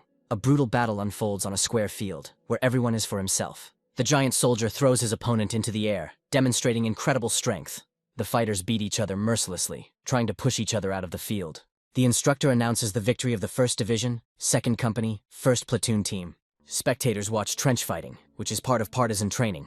Colonel Lee Junbyom watches the fight with interest, noting the strength of one of the fighters. Colonel Jong Cheung-bong recalls that Choi Sung was a corporal and is now a sergeant. The commanders discuss the successes of the fighters, who have already defeated 10 detachments this morning. Lieutenant Colonel Ko Jung-chul is surprised to learn that Sergeant Choi recently passed his promotion exam. One of the commanders reports that the commander of the 1st Battalion is delaying his promotion. He furiously demands an answer as to whether his colleague knew about the upcoming competition. The commander angrily denies that he could have known about the division commander's sudden plans. The lieutenant colonel looks at what is happening with irritation, realizing that this competition is a battlefield for battalions. The instructor announces the next participants, and the battalion commanders prepare to defend their pride. A squad of warriors confidently enters the battlefield, ready for combat. Kim Min-jun looks at his opponent with bewilderment, not understanding his reaction. The fighter, with a sly smile, recognizes his opponent as the famous Kim Min-jun. The hero calmly confirms his identity, without attaching any importance to it. The rival enthusiastically welcomes the celebrity, who rose to the rank of sergeant in the shortest possible time. Kim Min-jun shyly thanks him for the compliment, not knowing how to react. The fighter looks at the hero with disappointment, expecting more from him. Kim Min-jun's comrades furiously attack the insolent man for the insult. The giant soldier easily grabs 2 fighters, demonstrating his monstrous strength. He looks at his opponents with disdain, warning them not to even think about winning. The soldiers are unable to move, paralyzed by the giant's incredible strength. The fighter grins and suggests that his opponents simply apologize and leave it at that. Kim Min-jun's comrades are shocked that such monsters still exist. One of the soldiers, in a rage, rushes at the giant to punish him for his insolence. The hero stops his comrade with a cold smile, anticipating the upcoming battle. A group of girls are relaxing in a tent, preparing for the next stage of the competition. Corporal Chamari asks in bewilderment why they are even participating in this. Corporal Yoon Haeju explains that they are constantly compared to other battalions. The girl is shocked that they are the only ones who passed the qualifying round. One of the warriors, with a mysterious look, says that she has heard something about this. The girl looks at her friend in horror, realizing that she is furious. The instructor announces the next participants, and the squad of girls prepares for battle. The squad leader confidently declares that they will become the kings of raids. Warrior girls mercilessly deal with their opponents, clearing the battlefield. Two privates, Kim Na-yoon and Ha Chae-bin, find themselves trapped by a giant soldier. The blonde easily throws her opponent into the air, demonstrating her strength. She delivers a devastating blow, knocking out the enemy in one move. The girl looks with contempt at the defeated enemy, who was unable to resist her. A soldier, terrified, tries to escape from a warrior who is pursuing him. He prepares to grab his victim with a lustful smile, not expecting resistance. The girl deftly dodges the grab, preparing for a counterattack. She easily throws her opponent into the air, switching places with him. The warrior reminds him with a grin that she asked him not to follow her. The brunette knocks out her opponent with one precise blow, not giving him time to recover. The soldier screams in panic that he doesn't have enough arms to fight off the two girls. The blue-haired warrior easily sends her enemy flying with one blow. The girl thanks her savior, who helped her in difficult times. The two senior officers watch the girl's skill with amazement. They acknowledge that the role of elders is to carry the younger ones on their backs and simply watch. Two soldiers discuss Choi Seon-woo with admiration, forgetting their duties. Two soldiers confidently declare that this year everything will be different. They look at the lonely girl with a smirk, not seeing her as a serious threat. The blonde is shocked by the incredible force with which the two opponents grabbed her. With one powerful movement, the soldier pushes the entire female squad out of the field. The instructor announces the victory of the 4th Detachment, 4th Platoon, 4th Battalion. Kim Min-jun watches the fight with interest, noting the team's coherence and strength. His comrade comments with admiration on the talent of the winning team. The soldier, with a sly grin, hopes that Choi Sung will lose in the quarterfinals. The two fighters confidently discuss their chances of victory, knowing the strength of their comrades. The girl looks at Kim Min-jun with delight, blowing him a kiss. The hero's colleague asks, confused, whether this gesture was directed at him. The two comrades decide to take advantage of the situation to teach Choi Sung a lesson. They sheepishly admit that they will now root for the 4th Battalion. The commander looks with disappointment at his team, in which he had so much faith. He breathes a sigh of relief, realizing that this is the perfect game for his plans. The instructor announces the next participants in Game 5 of the 1/8 finals. One of the fighters tells Kim Min-jun that he will be given leave for first place. The comrade asks with a grin if the hero would like to go out with them. Kim Min-jun says with a cold smile that it's time to begin. The instructor gives the command to get ready and begin clearing on the whistle. The training turns into a chaotic flight of bodies. The dark-haired guy's gaze remains sharp even in the center of the fight. The brute scoffs at the lack of challenge, his confidence bordering on arrogance. A cunning thought flashes through the hero's head. A secret weapon is saved for later. A dangerous, yet uncontrollable force awakens in the young man's hand, pulsating with a crimson light. An invisible force throws the enemy into the air, leaving them completely bewildered. The hero understands that even a small part of the new power will be enough to turn the tide of the battle. The big guy is completely disoriented, unable to understand what kind of attack has befallen him. The victory is quick and clean, leaving a cold satisfaction on the hero's face. A slight worry crosses the young man's face. The secret of his strength must be preserved at any cost. The full destructive power of the attack sends the enemy flying helplessly into the sky. The qualifying rounds were just a warm-up. Now the team is waiting for the real test to begin. The upcoming finals with the 4th Division creates a depressing atmosphere, making Kwang Shik and Han Young look gloomy. The judge's loud voice breaks the tension, calling the finalists to take their places. Rumors circulate around the mysterious adversary, saying that a former prodigy named Choi Sung-woo has abandoned his path. Despite his past, the fighter's natural talent is undeniable. He is a sleeping giant who once conquered the national championship. The realization of his opponent's true skill level leaves Choi Sung-woo shocked and indignant. The memory of a past clash with Choi Sung-woo explains the heavy tension between the two rivals. The bitterness of the memory is not connected with the defeat itself, but with the humiliating manner in which Choi Sung-woo's team achieved victory. A shocking flashback reveals the brutal truth. The merciless defeat of a girl from the team ignited a thirst for revenge in the hearts of the guys. Choi Sung-woo's victory looks frighteningly easy, as if it was just a warm-up for the guy. The hero understands that formally the opponent is not at fault, since the rules prohibit fighting outside of competition. Memories of the women's team's helplessness ignite a cold rage and thirst for revenge in the fighter's soul. Kwang Shik is seething with anger, ready to teach his impudent rivals a bloody lesson in good manners. The young man bitterly realizes that his hot-tempered friend still has a long way to go to achieve self-control. An icy plan is brewing in the young man's head. He must destroy his enemies without unnecessary emotions and empty threats. Choi Sung-woo smirks and provokes the hero, doubting the boy's courage to go into battle alone. The big man Lee Shin-ho joins in the taunts, hinting at the impossibility of such a fight. The conversation takes a nasty turn when another fighter decides to hit a nerve by mentioning the hero's girlfriend. The team is completely confused, trying to figure out which girl they are talking about. The opponent points to a pink-haired girl from the 4th Battalion, who was enthusiastically supporting the team. Kwang Shik flushes with embarrassment and rage, desperately denying any romantic connection. A comrade tries to explain that Sergeant Kim Min-jung, the terror of underground fighting, is incapable of tender feelings. The opponents burst into mocking laughter, humiliating Kwang Shik and his comrades. For the big guy, this situation seems incredibly pathetic and funny. The guy can't hold back his tears of laughter. The referee interrupts the squabble, calling on the teams to get ready for the start of the final match. The enemy throws out one last insult, promising to go easy on anyone who believes in Rumi's sister's support. The fighter takes a fighting stance, his face distorted by a contemptuous grimace before beginning the attack. The entire enemy team breaks into a furious attack on their opponents. The attacker can't believe his luck, seeing that his target is still reeling from the humiliation. A sudden blow to the head knocks the guy off balance, leaving a painful mark on his forehead. The big guy's face contorts with anger as he clumsily makes excuses, demanding another try. The referee's intervention interrupts the conflict, and a stern warning is given about the prohibition of strikes. The thug's face turns into a mask of pure hatred, and the fighter sentences the hero to death. The young man's cold calm infuriates even the judge, who, in a panic, tries to bring everything back within the rules. A cold fire burns in the hero's eyes. This battle hasn't even begun for him yet. A smug grin appears on the opponent's face, who sees only cowardice in the guy's actions. A flash of crimson energy tears through the air, sending one of the attackers flying out of control. The young man throws back 2 more with one movement of his hand, their screams drowned out by the roar of his power. The enemy team leader watches in horror as his comrades are sent flying from the incomprehensible attack. Kwang Shik's gaze fills with madness. It seems like the guy has completely lost control of himself. The situation is getting out of control, and now the young man is fighting off his own ally, consumed by anger. The brute is at a loss, unable to comprehend the absurdity happening on the field. A dark force distorts the hero's features, turning the guy into a possessed demon with a mad grin. The command, in horror, demands to stop the fighting, but is faced with a bureaucratic obstacle because there are no strikes. The high-ranking officer's anger reaches its limit. Common sense screams that this is pure madness. The officer's face darkens with doubt, and now the man wonders how long he can ignore this chaos. There is growing anxiety among the command, and the responsibility for possible injuries frightens everyone. The female commander, in an icy tone, places all responsibility for what is happening on the judge. A rift is brewing within the team, and one of the fighters is forced to restrain his enraged comrade by force. The brute was completely perplexed, believing that the hero had deliberately cleared the field for a fair fight with the honest. The iron grip on the belt makes the big guy acknowledge the other's strength, but the fighter's self-confidence has not yet left him. The confident grin on the opponent's face shows that for him, technique will always be more important than brute force in this fight.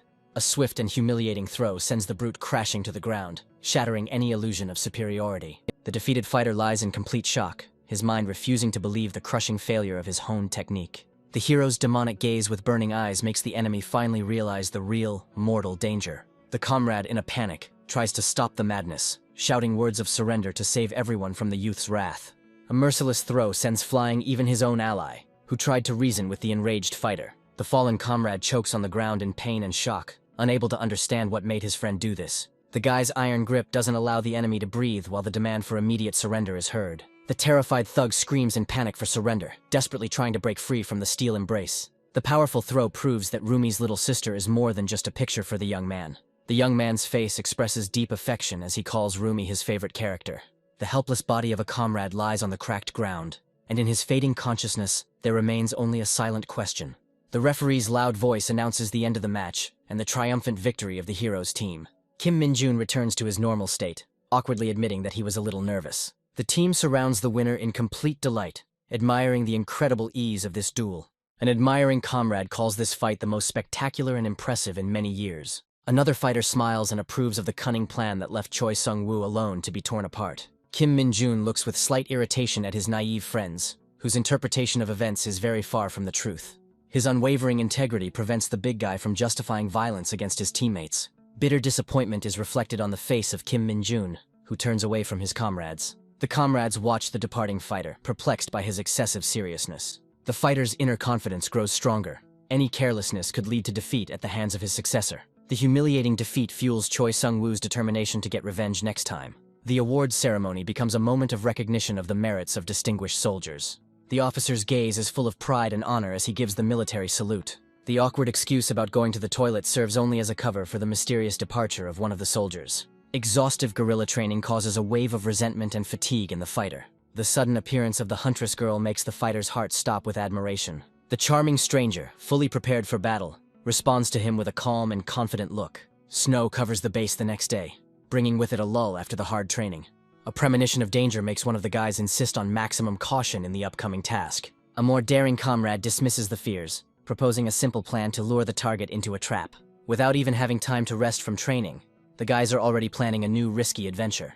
Time is running out, so the plan must be quick, and the meeting place is ideal for an ambush. His comrade's playful provocation makes the embarrassed Do-jin blush, revealing his secret thoughts. A new message on the phone causes a storm of delighted emotions throughout the entire company. The sudden realization of the possible consequences leaves the boys frozen in an anxious stupor. Doubts begin to torment the conspirators, because their plan seems too strange and implausible. A clumsy attempt to deny what was done fails. The promise made binds everyone hand and foot. Fear of punishment forces the conspirators to hastily retreat, abandoning one of their own. A sudden betrayal by his friends leaves the boy completely alone in the middle of a snowy yard. The satisfaction of training makes Kim Min-jun eager to test his updated stats. The slow growth of characteristics does not upset the young man at all, who is enthusiastically preparing for a new approach. Even a small increase in agility brings a guy noticeable satisfaction during the bench press. A sharp jump in strength by as much as 5 points puts the young man into a state of wild delight. The enjoyment of his own power is interrupted by an insistent call that tears the athlete out of his training trance. The irritation of the interrupted training makes Kim Min-jun sit up abruptly and demand an explanation.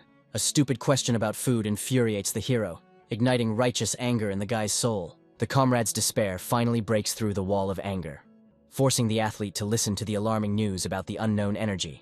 The young man's thoughts are confused as he tries to determine the nature of the mysterious energy, assuming that it might be mana.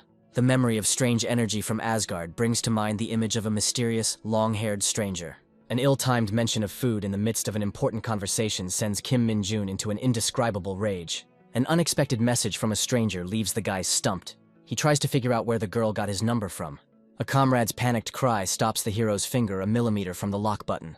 The desperate comrade clings to the hero's hand, begging him not to miss the unique chance presented by Songbin. The pressure on the sense of duty to the unit becomes the final argument in an attempt to convince Kim Min-jun. Complete bewilderment is reflected on the face of the young man, who cannot grasp the meaning in the incoherent flow of his comrade's words. An icy revelation pierces the hero's mind, and in a rage he grabs the traitor by the collar, demanding a confession.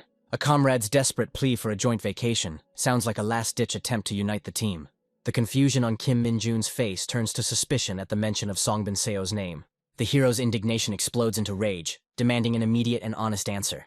The sinister smile on the young man's face hints at a brutal reprisal right in the gym. A week later, Sunday brings the heroes to a bright and noisy amusement park. His comrade's sincere gratitude makes Kim Min-jun feel uneasy. A flash of anger interrupts gratitude, and the accusation of betrayal hangs in the air. The cold tone of the female officer shatters all illusions. Their presence here is not his merit. A look of embarrassed surprise crosses Jong's face, not expecting such an easy concession from Sergeant Lee Shin-ho. The comrade's sly look hints at the true reason for the agreement. It is better for male company to be in the fresh air. A heavy sigh betrays the sergeant's irritation, tired of the childish behavior of his subordinates. Chan's impatient gaze searches the crowd for the girls from the 4th Battalion, revealing the true purpose of the visit.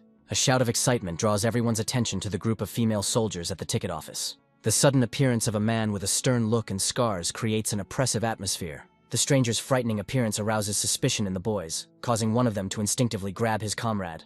The tension on Sergeant Lee Shin-ho's face gives way to stern composure. A crisp military salute to the stern stranger leaves everyone baffled. A shocking realization hits the soldiers. The commander of the 107th Battalion himself stands before them. An embarrassed girl tries to drag her commander father away, breaking the strict military atmosphere. A father's warm smile conceals a commander's insight. The desire to get to know his daughter's fellow soldiers seems like just a pretext. Surprise is reflected on the face of the girl soldier, who clearly did not expect such a meeting. The commander's face distorts with rage when he recognizes one of the boys as Kim Min-jun. The girl breaks the tension, urging everyone to quickly go and have some fun. The two comrades enthusiastically take up the idea, assuring that they have chosen the best route for everyone. The blonde girl admits her dislike of noisy amusement parks. Kim Min-jun's unexpected consent surprises the blonde and creates a fleeting feeling of community. A shared dislike of fuss brings the couple closer together, who find solace in talking about working out alone. The rest of the group is having a great time riding the roller coaster. The female soldiers try on funny ears, allowing themselves a little carefree fun. The unbridled fun continues on another attraction. where screams of delight mix with fear. The competitive spirit takes over when a blonde girl challenges one of the boys to an arm wrestling match. One of the soldiers decides to demonstrate his marksmanship at the shooting range by adopting a professional shooting stance. Chong dismisses his comrade's performance with a grin, demanding that he be given the opportunity to show his true class. A friend's misfortune becomes a source of joke when he wins only a strange tomato-shaped toy. Kim Min-jun's eyes light up with a fanatical gleam at the sight of the limited edition Rumi keychain. An irresistible desire to obtain the legendary item forces the young man to grab the rifle with a mad gleam in his eyes. The shooting range worker's remark about 9 shots doesn't bother the confident guy at all. The girls watch the scene with curiosity, pushing the hero to take one more shot to win. An amusement park attendant presents Kim Min-jun with a consolation prize for second place. The tiny keychain in the young man's hands brings a blush to his face and a feeling of boundless happiness. Kim Min-jun shows off his precious keychain with childish joy, introducing himself as a hunter. The girl's anxious question about talking to her father interrupts the moment of triumph. The battalion commander interrupts the hero's day off, calling the guy for a serious talk. The soldier remains calm, ready to listen to any important information from his superior. A sudden test of strength from the commander takes the young man by surprise, but he withstands the test. The approving smile on the commander's face gives way to gratitude for the fortitude shown. The sly hint about the daughter's debt to the hero creates an awkward and ambiguous atmosphere. A valuable item from the dungeon, intended for generals, becomes an unexpected gift for a young soldier. The girl's father gives the hero the artifact with the order to keep the source of this gift a secret. An unexpected invitation to dinner adds another surprise to this strange conversation. The commander's ominous warning of reprisals for any attacks on his daughter casts a shadow over the generous gift. Kim Min-jun disgustedly dismisses the idea of a romantic relationship as he hides the valuable artifact. The girl's concerns about her father's behavior are dispelled by the hero's evasive but reassuring answer. The handed business card becomes a symbol of gratitude and a debt repaid, causing bewilderment in the girl. The confusion on the girl's face reveals her bewilderment at her father's sudden intervention. The sly smile on the young man's face hints at his intention to take advantage of the generous offer on the business card. One of the comrades sheepishly apologizes for the tactless question, breaking the awkward silence. The girl reminds everyone of the recent battle where Kim Min-jun avenged their squad. The desire to thank the savior unites the girls, who compete with each other to offer to treat the hero to lunch. The shocking realization that they were only invited to meet Kim Min-jun leaves the boys completely baffled. The realization of the true reason for revenge, the defense of the virtual character's honor, leaves the comrades slightly perplexed. At the same time, an ominous portal opens in Daejeon, disturbing the peace of the city. A black raven with glowing purple eyes becomes a harbinger of things to come. The military's concentration at the portal underscores the seriousness of the situation. Every step is under control. A shocking report about a magical stone weighing 100 kilograms leaves Colonel Lee Seo-jin incredulous. The sinister smile on the face of the 3rd Battalion commander hints at hidden motives and insidious plans. The thought of 100 kilograms of magic stone brings a greedy and predatory grin to the colonel. The female soldiers say a warm farewell to their new friends, wishing them a safe journey. The guys shyly promise to treat the girls next time, maintaining hope for a new meeting. A comrade's panicked cry interrupts the idyll, and Kim Min-jun faces another problem. A strange energy sensation in the dungeon forces the hero to take a day off for an urgent trip to Daejeon. Subordinates monitor the situation at the portal while the 3rd Battalion commander issues orders from the military base. The sudden movement at the portal causes alarm and confusion among the soldiers. The commander and sergeant's faces are distorted with anger and anticipation. The situation is clearly getting out of control. The next day's midday greets Daejeon with the deceptive calm of its city streets. Kim Min-jun looks at the chaos at the portal with displeasure. Soldiers with a wheelbarrow full of magic stone emerge from the portal, attracting the hero's attention. A soldier at a bus stop ponders how to gain access to the dungeon for inspection. A giant pigeon with ominous purple eyes thanks Kim Min-jun for coming. Lee Bong-gu, in the form of a dove, reports that he is keeping constant watch over the dungeon, awaiting orders. Kim Min-jun's confidence grows at the thought of 100 kilograms of magic stones. Information about the exorbitant price of the crystals makes one wonder about the scale of the upcoming operation. The comparison to the dungeon in Isgard hints at the incredible potential of this place. The shocking prospect of a 100-fold increase in profits causes the familiar pigeon to panic. The incredible energy hidden in the dungeon can become a source of not only wealth, but also powerful weapons. Confirmation of aggressive and unfamiliar energy causes the dove to flutter its wings nervously. Kim Min-jun recalls with tension that he saw this mysterious energy only once. The soldiers continue to carry out the magic stones, unaware of the threat looming over them. Ominous tentacles burst out of the portal, sowing panic and chaos among the military. The order to follow instructions and abandon your comrades sounds like a death sentence for those left inside. The realization that this is a fake dungeon changes everything, turning the situation into a death trap. Kim Min-jun encounters a possessed soldier whose body is covered in dark tentacles. The hero decides to enter the dungeon alone. ordering a report on the situation to the 104th Division.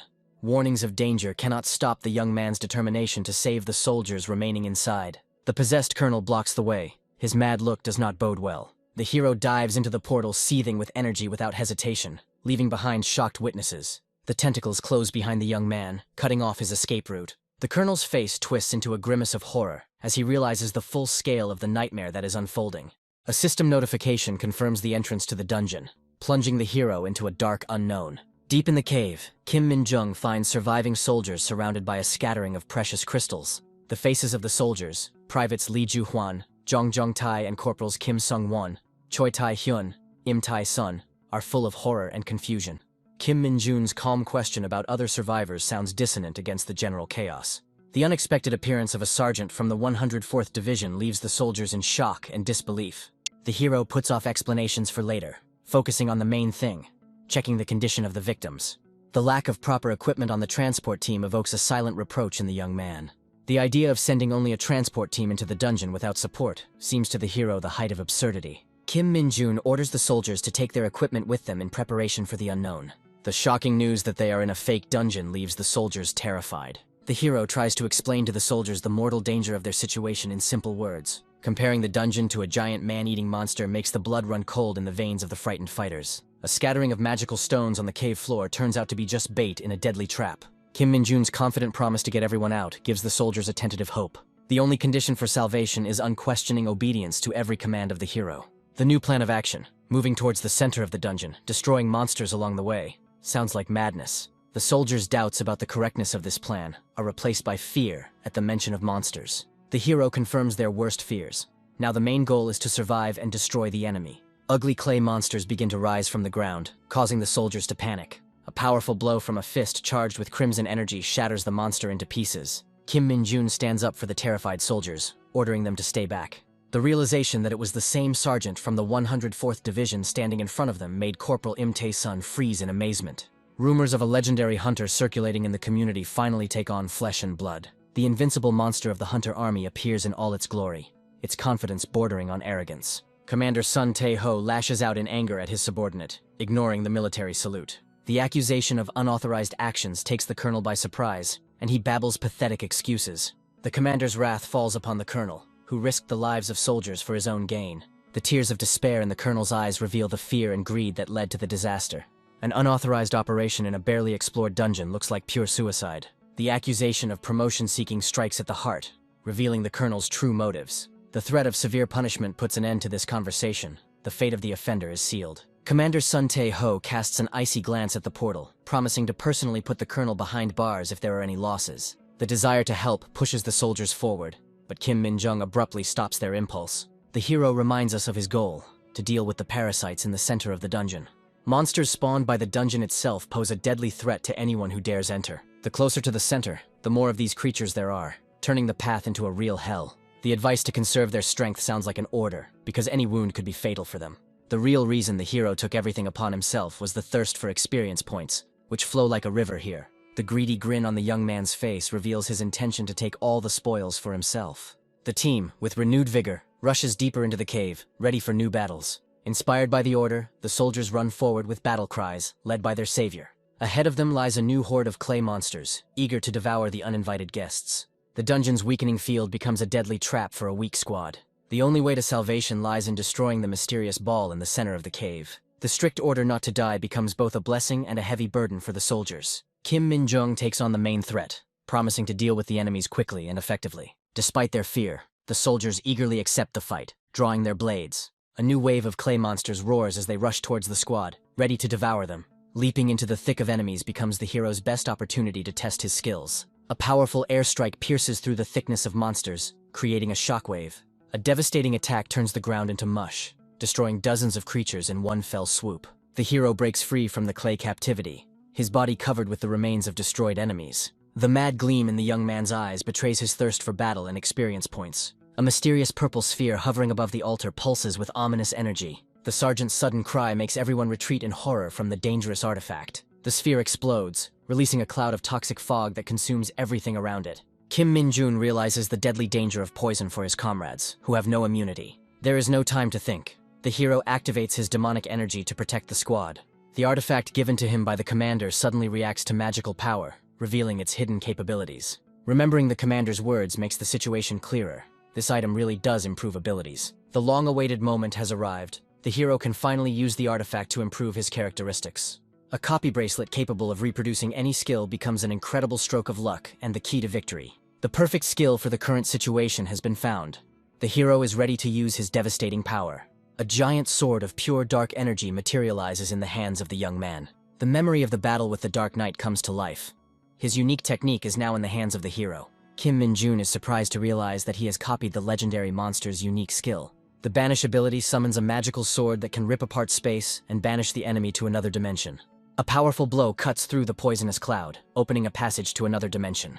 The poisonous fog, along with the monsters and the sphere, draws everyone into the resulting spatial vortex. The remaining poison and energy are sucked into the rift, clearing the cave of the deadly threat. The hero looks at his hands with satisfaction, feeling how strength fills his body. A panicked call from a familiar interrupts the moment of triumph, as a new catastrophe looms outside. The military installs a device right at the entrance to the dungeon portal. The installation of the magic bomb is complete. The order to evacuate all but a minimum number of people sounds ominous. Commander Sun Tae-ho watches with icy calm as the deadly device is installed. Kim Min-jun stands alone at the top of the altar, unaware of what is happening outside. The hero promises to get out with a mad grin, his fists clenching in anticipation of a new battle. The division commander receives a detonator for a magic bomb from a subordinate. The plan to destroy the dungeon along with everyone inside seems to be the only way out. An unexpected report of a sergeant from the 104th Division interrupts the sinister plans. Confirming that Kim Min-jun entered the dungeon with the missing squad changes everything. Commander Sun Tae-ho's face is distorted with rage. The presence of a foreign soldier in his area of responsibility is an unheard-of violation.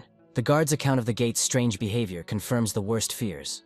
The news of the imminent arrival of Battalion Commander Kim Min-jun brings some clarity. The name of the legendary sergeant makes Commander Sun Tae-ho think about the seriousness of the situation. The order to evacuate the soldiers has been carried out, and now the commander awaits the outcome alone. 4 hours in a dungeon without equipment.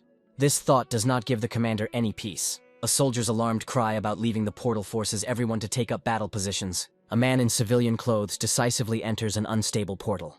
The presence of medical personnel at the scene of an incident indicates preparedness for the worst outcome. Silhouettes of rescued soldiers emerge from the portal, instilling hope in the hearts of those waiting.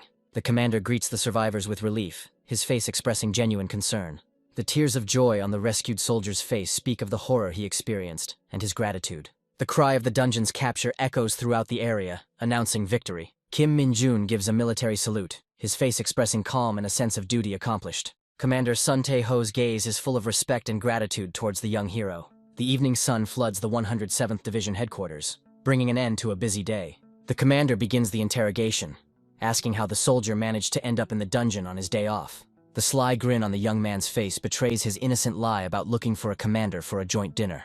Disbelief and shock are reflected on the commander's face, who cannot believe such an absurd reason. The commander seems to think that the circumstances were a coincidence, but it is impossible to refute them. The hero enthusiastically confirms his version, explaining everything by an instinctive desire to help when he sees danger. The commander's infectious laughter lightens the mood, and his opinion of the young man's oddities only grows stronger. Recognition of the enormous contribution to the rescue operation becomes a well-deserved reward for the hero. The gratitude on the young man's face gives way to tense anticipation, and the conversation takes a serious turn. The comment that Kim Min-jun stands out too much sounds like a hidden warning. His rapid promotion has attracted the attention of the hunter's headquarters, which could have consequences. The thought of possible troubles due to increased attention does not frighten the hero, but only arouses curiosity. The commander offers his protection, promising to take responsibility for any problems that may arise. The young man's sincere gratitude for the offered support strengthens their newfound trust. The offer to ask a personal question as a thank you for saving the soldiers sounds like a test. The refusal of a promotion shocks the commander, who does not understand the motives of this strange guy. The hero's gaze falls on a mysterious crystal emitting a weak but pure demonic energy. The commander offers the crystal as a gift with a sly smile, testing the young man's reaction. An irresistible desire to collect rare stones makes the hero enthusiastically accept the generous gift. The story of the recent theft of a similar stone becomes the commander's final argument to get rid of the dangerous artifact. Despite its unclear origin, the commander hands over the crystal, relying on intuition. The thought of constantly clashing with an eccentric like Sheng Wu causes the commander to become internally irritated. A direct question about his relationship with his daughter takes Kim Min-jun by surprise. The answer about pure military comradeship sounds firm and convincing, leaving no room for doubt. The satisfied smile on the commander's face shows that he received exactly the answer he wanted to hear. A farewell order to go see your battalion commander ends this tense but productive conversation. The familiar's loud praise for the delicious food causes a wave of irritation in Kim Min-jun. The slowdown in the growth of characteristics leads the hero to think that the limit of efficiency has been reached. The appearance of a new notification in the system window arouses keen interest and anticipation in the young man. Night falls on the hunter's headquarters in Gyeonggi-do, casting shadows over the events to come.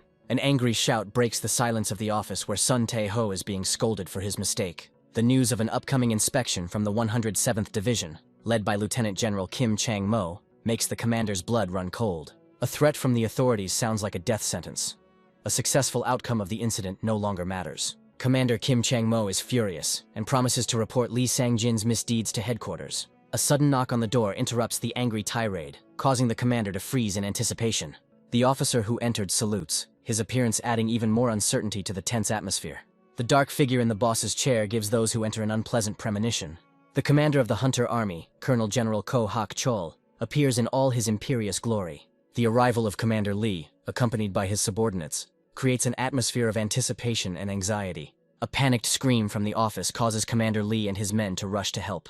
The realization that their target is that same guy confirms the commander's worst fears. A tired sigh and a curse reveal Commander Lee's frustration, as he realizes he's in trouble. The idea that the enemy had deliberately chosen the time of his absence enrages Commander Kim Chang-mo. The memory of a conversation with a subordinate an hour earlier clarifies the situation. Senior Sergeants Yu Tai-hwan and Jang Min-soo of the Hunting Special Forces appear before their commander. Commander Kim Jong-in listens to the report with understanding, but his gaze reveals hidden doubts. Commander Kim Jong-in can hardly hide his irritation at the intrusive visitors. Tension in the office rises as the commander feels pressure from the uninvited guests. Staff Sergeant Yu Tai-hwan goes on the offensive, his tone becoming threatening. The suggestion to send a formal letter sounds like a mockery, emphasizing the superiority of their position. A direct order to call Kim Min-jung leaves the commander no choice but to obey. The hero arrives when called, his crisp military salute breaking the tense silence. The patch on the guests' uniforms reveals their affiliation with the hunter's headquarters, which arouses the young man's suspicions. Staff Sergeant Yu Tai-hwan takes the initiative, introducing himself and his men. The warm handshake and introduction of Staff Sergeant Yu Tai-hwan seems too friendly. Praising the hunters for rescuing them from the fake dungeon sounds like the beginning of a recruitment drive. A direct offer to join a special squad of hunters becomes the main topic of conversation. The thought of recruitment makes Kim Min-jun smile slightly. He understands the true purpose of this visit. The squad's specific duties, which include clearing high-level dungeons and protecting VIPs, require special talents. The realization that such a service offer is impossible to refuse makes the hero tense up internally. Investigating crimes committed by civilian hunters makes combat prowess the primary selection criterion. Kim Min-jun's merits and brilliant work at headquarters did not go unnoticed. The promise of a special promotion to junior sergeant becomes a strong argument in favor of joining the unit. The opportunity for rapid career advancement in the special forces makes the offer even more tempting. The lack of a reason to refuse puts Kim Min-jun in a hopeless situation. An awkward apology and leaving the phone on the table looks like a strange and inappropriate gesture.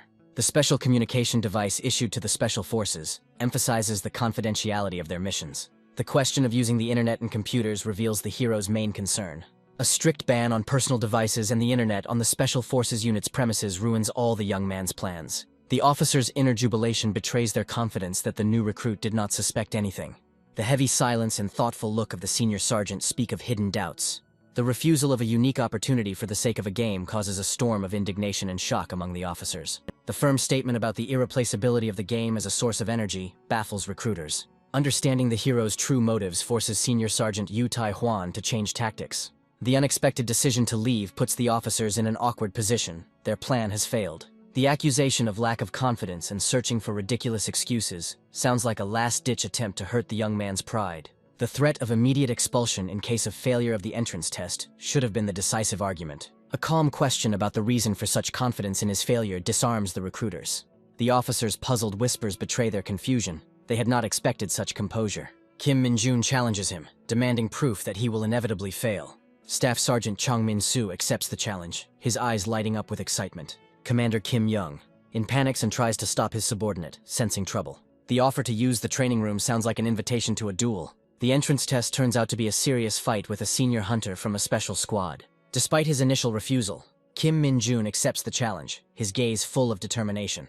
The hero's confidence in victory sets a condition. If he succeeds, the recruiters will politely leave him.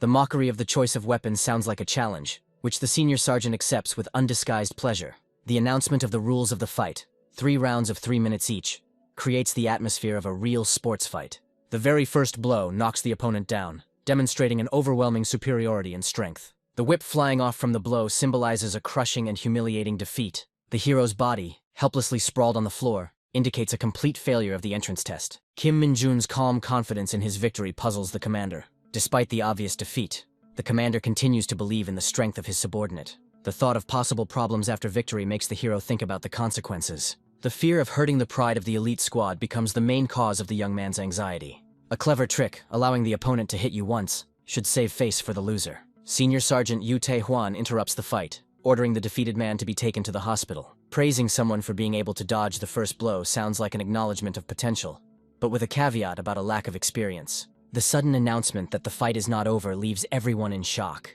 The incredible resilience of the hero who rises after a crushing blow seems impossible. Warnings about possible injuries and problems cannot stop the young man's determination. The confidence that there are no problems and the demand to continue the fight speak of an unbending will. The hero's stubbornness evokes a mixture of irritation and respect in Senior Sergeant Chang Min-soo. The realization that it's not a matter of willpower makes the Senior Sergeant reconsider his approach. Activating the demonic whip and the demonic energy singularity becomes the hero's secret weapon. The fury on Senior Sergeant Chang Min-soo's face suggests he has encountered something completely unexpected and brazen. A hail of blows rains down on the enemy, demonstrating incredible speed and mastery of weapons. Kim Min-jung parries attacks with ease, his movements full of confidence and control. The black ribbon of the whip flies past the target, creating a feeling of dangerous proximity. Staff Sergeant Chang Min-soo dodges the attacks, his face expressing concentration and excitement. The self-confident statement that it is impossible to harm him sounds like a challenge. A cry of pain pierces the silence as an invisible force pierces the body of the Senior Sergeant. The bewilderment and shock on Senior Sergeant Yu Tae-hwan's face reveals a complete lack of understanding of what happened. A powerful whip strike sends the enemy flying, demonstrating the hero's hidden strength. A cry of pain and blood on the chest indicate the seriousness of the wound. The satisfied smile on the young man's face suggests that he has finally understood the power of his new weapon. The inner dialogue reveals the secret of the demonic whip, its power piercing even the strongest targets. The memory of an easy victory over a steadfast orc warrior highlights the artifact's incredible power. The mad gleam in the hero's eyes betrays his delight at being able to act arrogantly after a crushing blow. A humiliating defeat and involuntary urination become the last straw for the Senior Sergeant's pride. The disbelief on Senior Sergeant Yu Tai-hwan's face turns to shock as he remembers the boy's resilience in the fight against the orcs. The idea that a simple training whip could possess such destructive power seems absurd. Senior Sergeant Yu Tai-hwan takes the blame for his subordinate, offering his apologies. An awkward feeling of guilt makes Kim Min-jun wonder if he went too far with his strength. A firm refusal to apologize and admission of one's own wrongness demonstrates the hero's maturity and nobility. A farewell gesture and a business card become a symbol of respect and hope for a future meeting. The offer to visit the hospital sounds like a polite mockery of a defeated enemy. A brief refusal and an admission of one's own tactlessness indicate a desire to end this conversation as quickly as possible. A satisfied smile and a business card in the hero's hands indicate that everything ended well. Commander Kim Jong-un's delight at the outcome of the duel seems sincere and genuine. The Lieutenant General's calm question about Sergeant Kim Min-jun's whereabouts conceals deep interest. The report on the hero's individual training sounds like a normal routine, raising no suspicions. The cheerful promise to personally report Kim Min-jung's refusal to the division commander seems too far-fetched. The thought that today's incident only increased the hero's value in the eyes of the Special Forces unit haunts the Lieutenant General. The subordinate's concerns about the Special Forces' possible actions clash with the commander's confidence. Kim Min-jun is eagerly awaiting a new offer while continuing to train hard. A proud cry about the good Kim Min-jun echoes throughout the office, filling it with an atmosphere of triumph.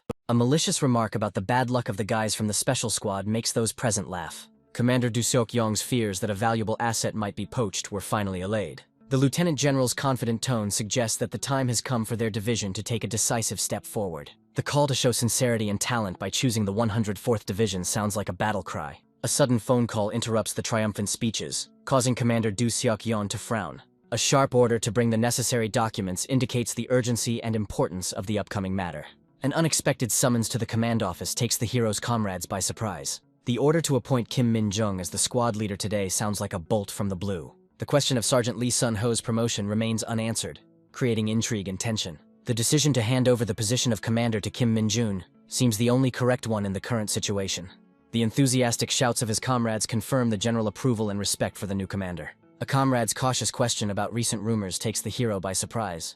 The rumor of a single soldier from the 104th Division clearing a fake dungeon arouses everyone's curiosity. The news of the panic among hunters over this incident only fuels interest. The hero's calm confession of his crime, disguised as pure chance, leaves his comrades perplexed. The complete lack of words among his comrades speaks of shock and admiration at this incredible feat. Concern about possible injuries gives way to relief after the hero's confident answer. The immodest question about rewards for heroism causes slight irritation in Kim Min-jun. The enthusiastic reaction and cries of delight from comrades indicate that the awards were truly impressive. A few days later, the squad finds itself in a dungeon teeming with goblins. The idea of a quick offer to join a special unit after such a feat seems quite logical. Rumors about another hero's refusal and even about a blood clot in one of the recruiters make the soldiers laugh. The warning against believing all gossip sounds like an attempt to maintain seriousness. Discussions about the appointment of a new squad leader and rumors about Kim Min-jun's promotion to squad leader have been ongoing for a year. An ominous shadow and a growl from behind a tree foreshadow the appearance of a new, more dangerous enemy. The giant goblin's furious roar echoes through the forest, causing the soldiers to freeze in terror. A well-aimed whip strike straight into the monster's eye demonstrates incredible precision and composure. The temporary commander, with a demonic whip in his hands, looks like a true master of the battle. The knowledge that this is personal equipment from the division commander evokes a mixture of envy and admiration in the soldiers. The mad glint in his eyes and the demon's tail reveal the true nature of the temporary commander. The soldiers are puzzled by the strange choice of weapons, but the answer lies in the hero's personal request. The enormous honor of being given a personal weapon by the division commander underlines the young man's special status. His combat skills and whip handling exceed all expectations, earning him the admiration of his comrades. The perfect balance and grip of the whip indicate that this is not a simple production piece of equipment. The magical stone embedded in the handle explains the incredible power and effectiveness of this weapon. The ease with which the hero deals with his enemies leaves his comrades in complete amazement. The acquisition of a new weapon instills in the young man boundless confidence in his own abilities. Sunday evening in Chuncheon promises to be delicious and relaxing. The impatient question about the readiness of the food reveals the hero's hidden irritation with the uninvited company. The unexpected appearance of a female soldier at the table causes a wave of indignation in Kim Min-jun. Refusing food paid for by a girl speaks of integrity and unwillingness to be obligated. The barrage of questions about how she found him reveals the hero's suspicions of surveillance. The girl's clumsy attempt to write it all off as a coincidence looks completely unconvincing. The request not to tell Hunter Kim Wong-shik about this meeting only increases suspicions. The irritation on the young man's face reaches its limit. He does not understand what relation he has to this matter. The girl's indignation at the sudden switch to informal communication looks comical. The suggestion to communicate as equals, like peers, leaves the girl at a loss. The appearance of the establishment's owner interrupts the awkward conversation, revealing the true reason for the meeting. The mention of a closed dungeon in the training center makes the girl tense up and forget about food. The mention of the recent portal incidents makes Kim Min-jun tense up, trying to hide his involvement. The girl's intense gaze and her interest in the pattern of events create an oppressive atmosphere of suspicion. The girl's internal monologue reveals her embarrassment and awkwardness at her own straightforwardness. The hero's nervous laughter and trembling hand holding the cup indicate that he is on the verge of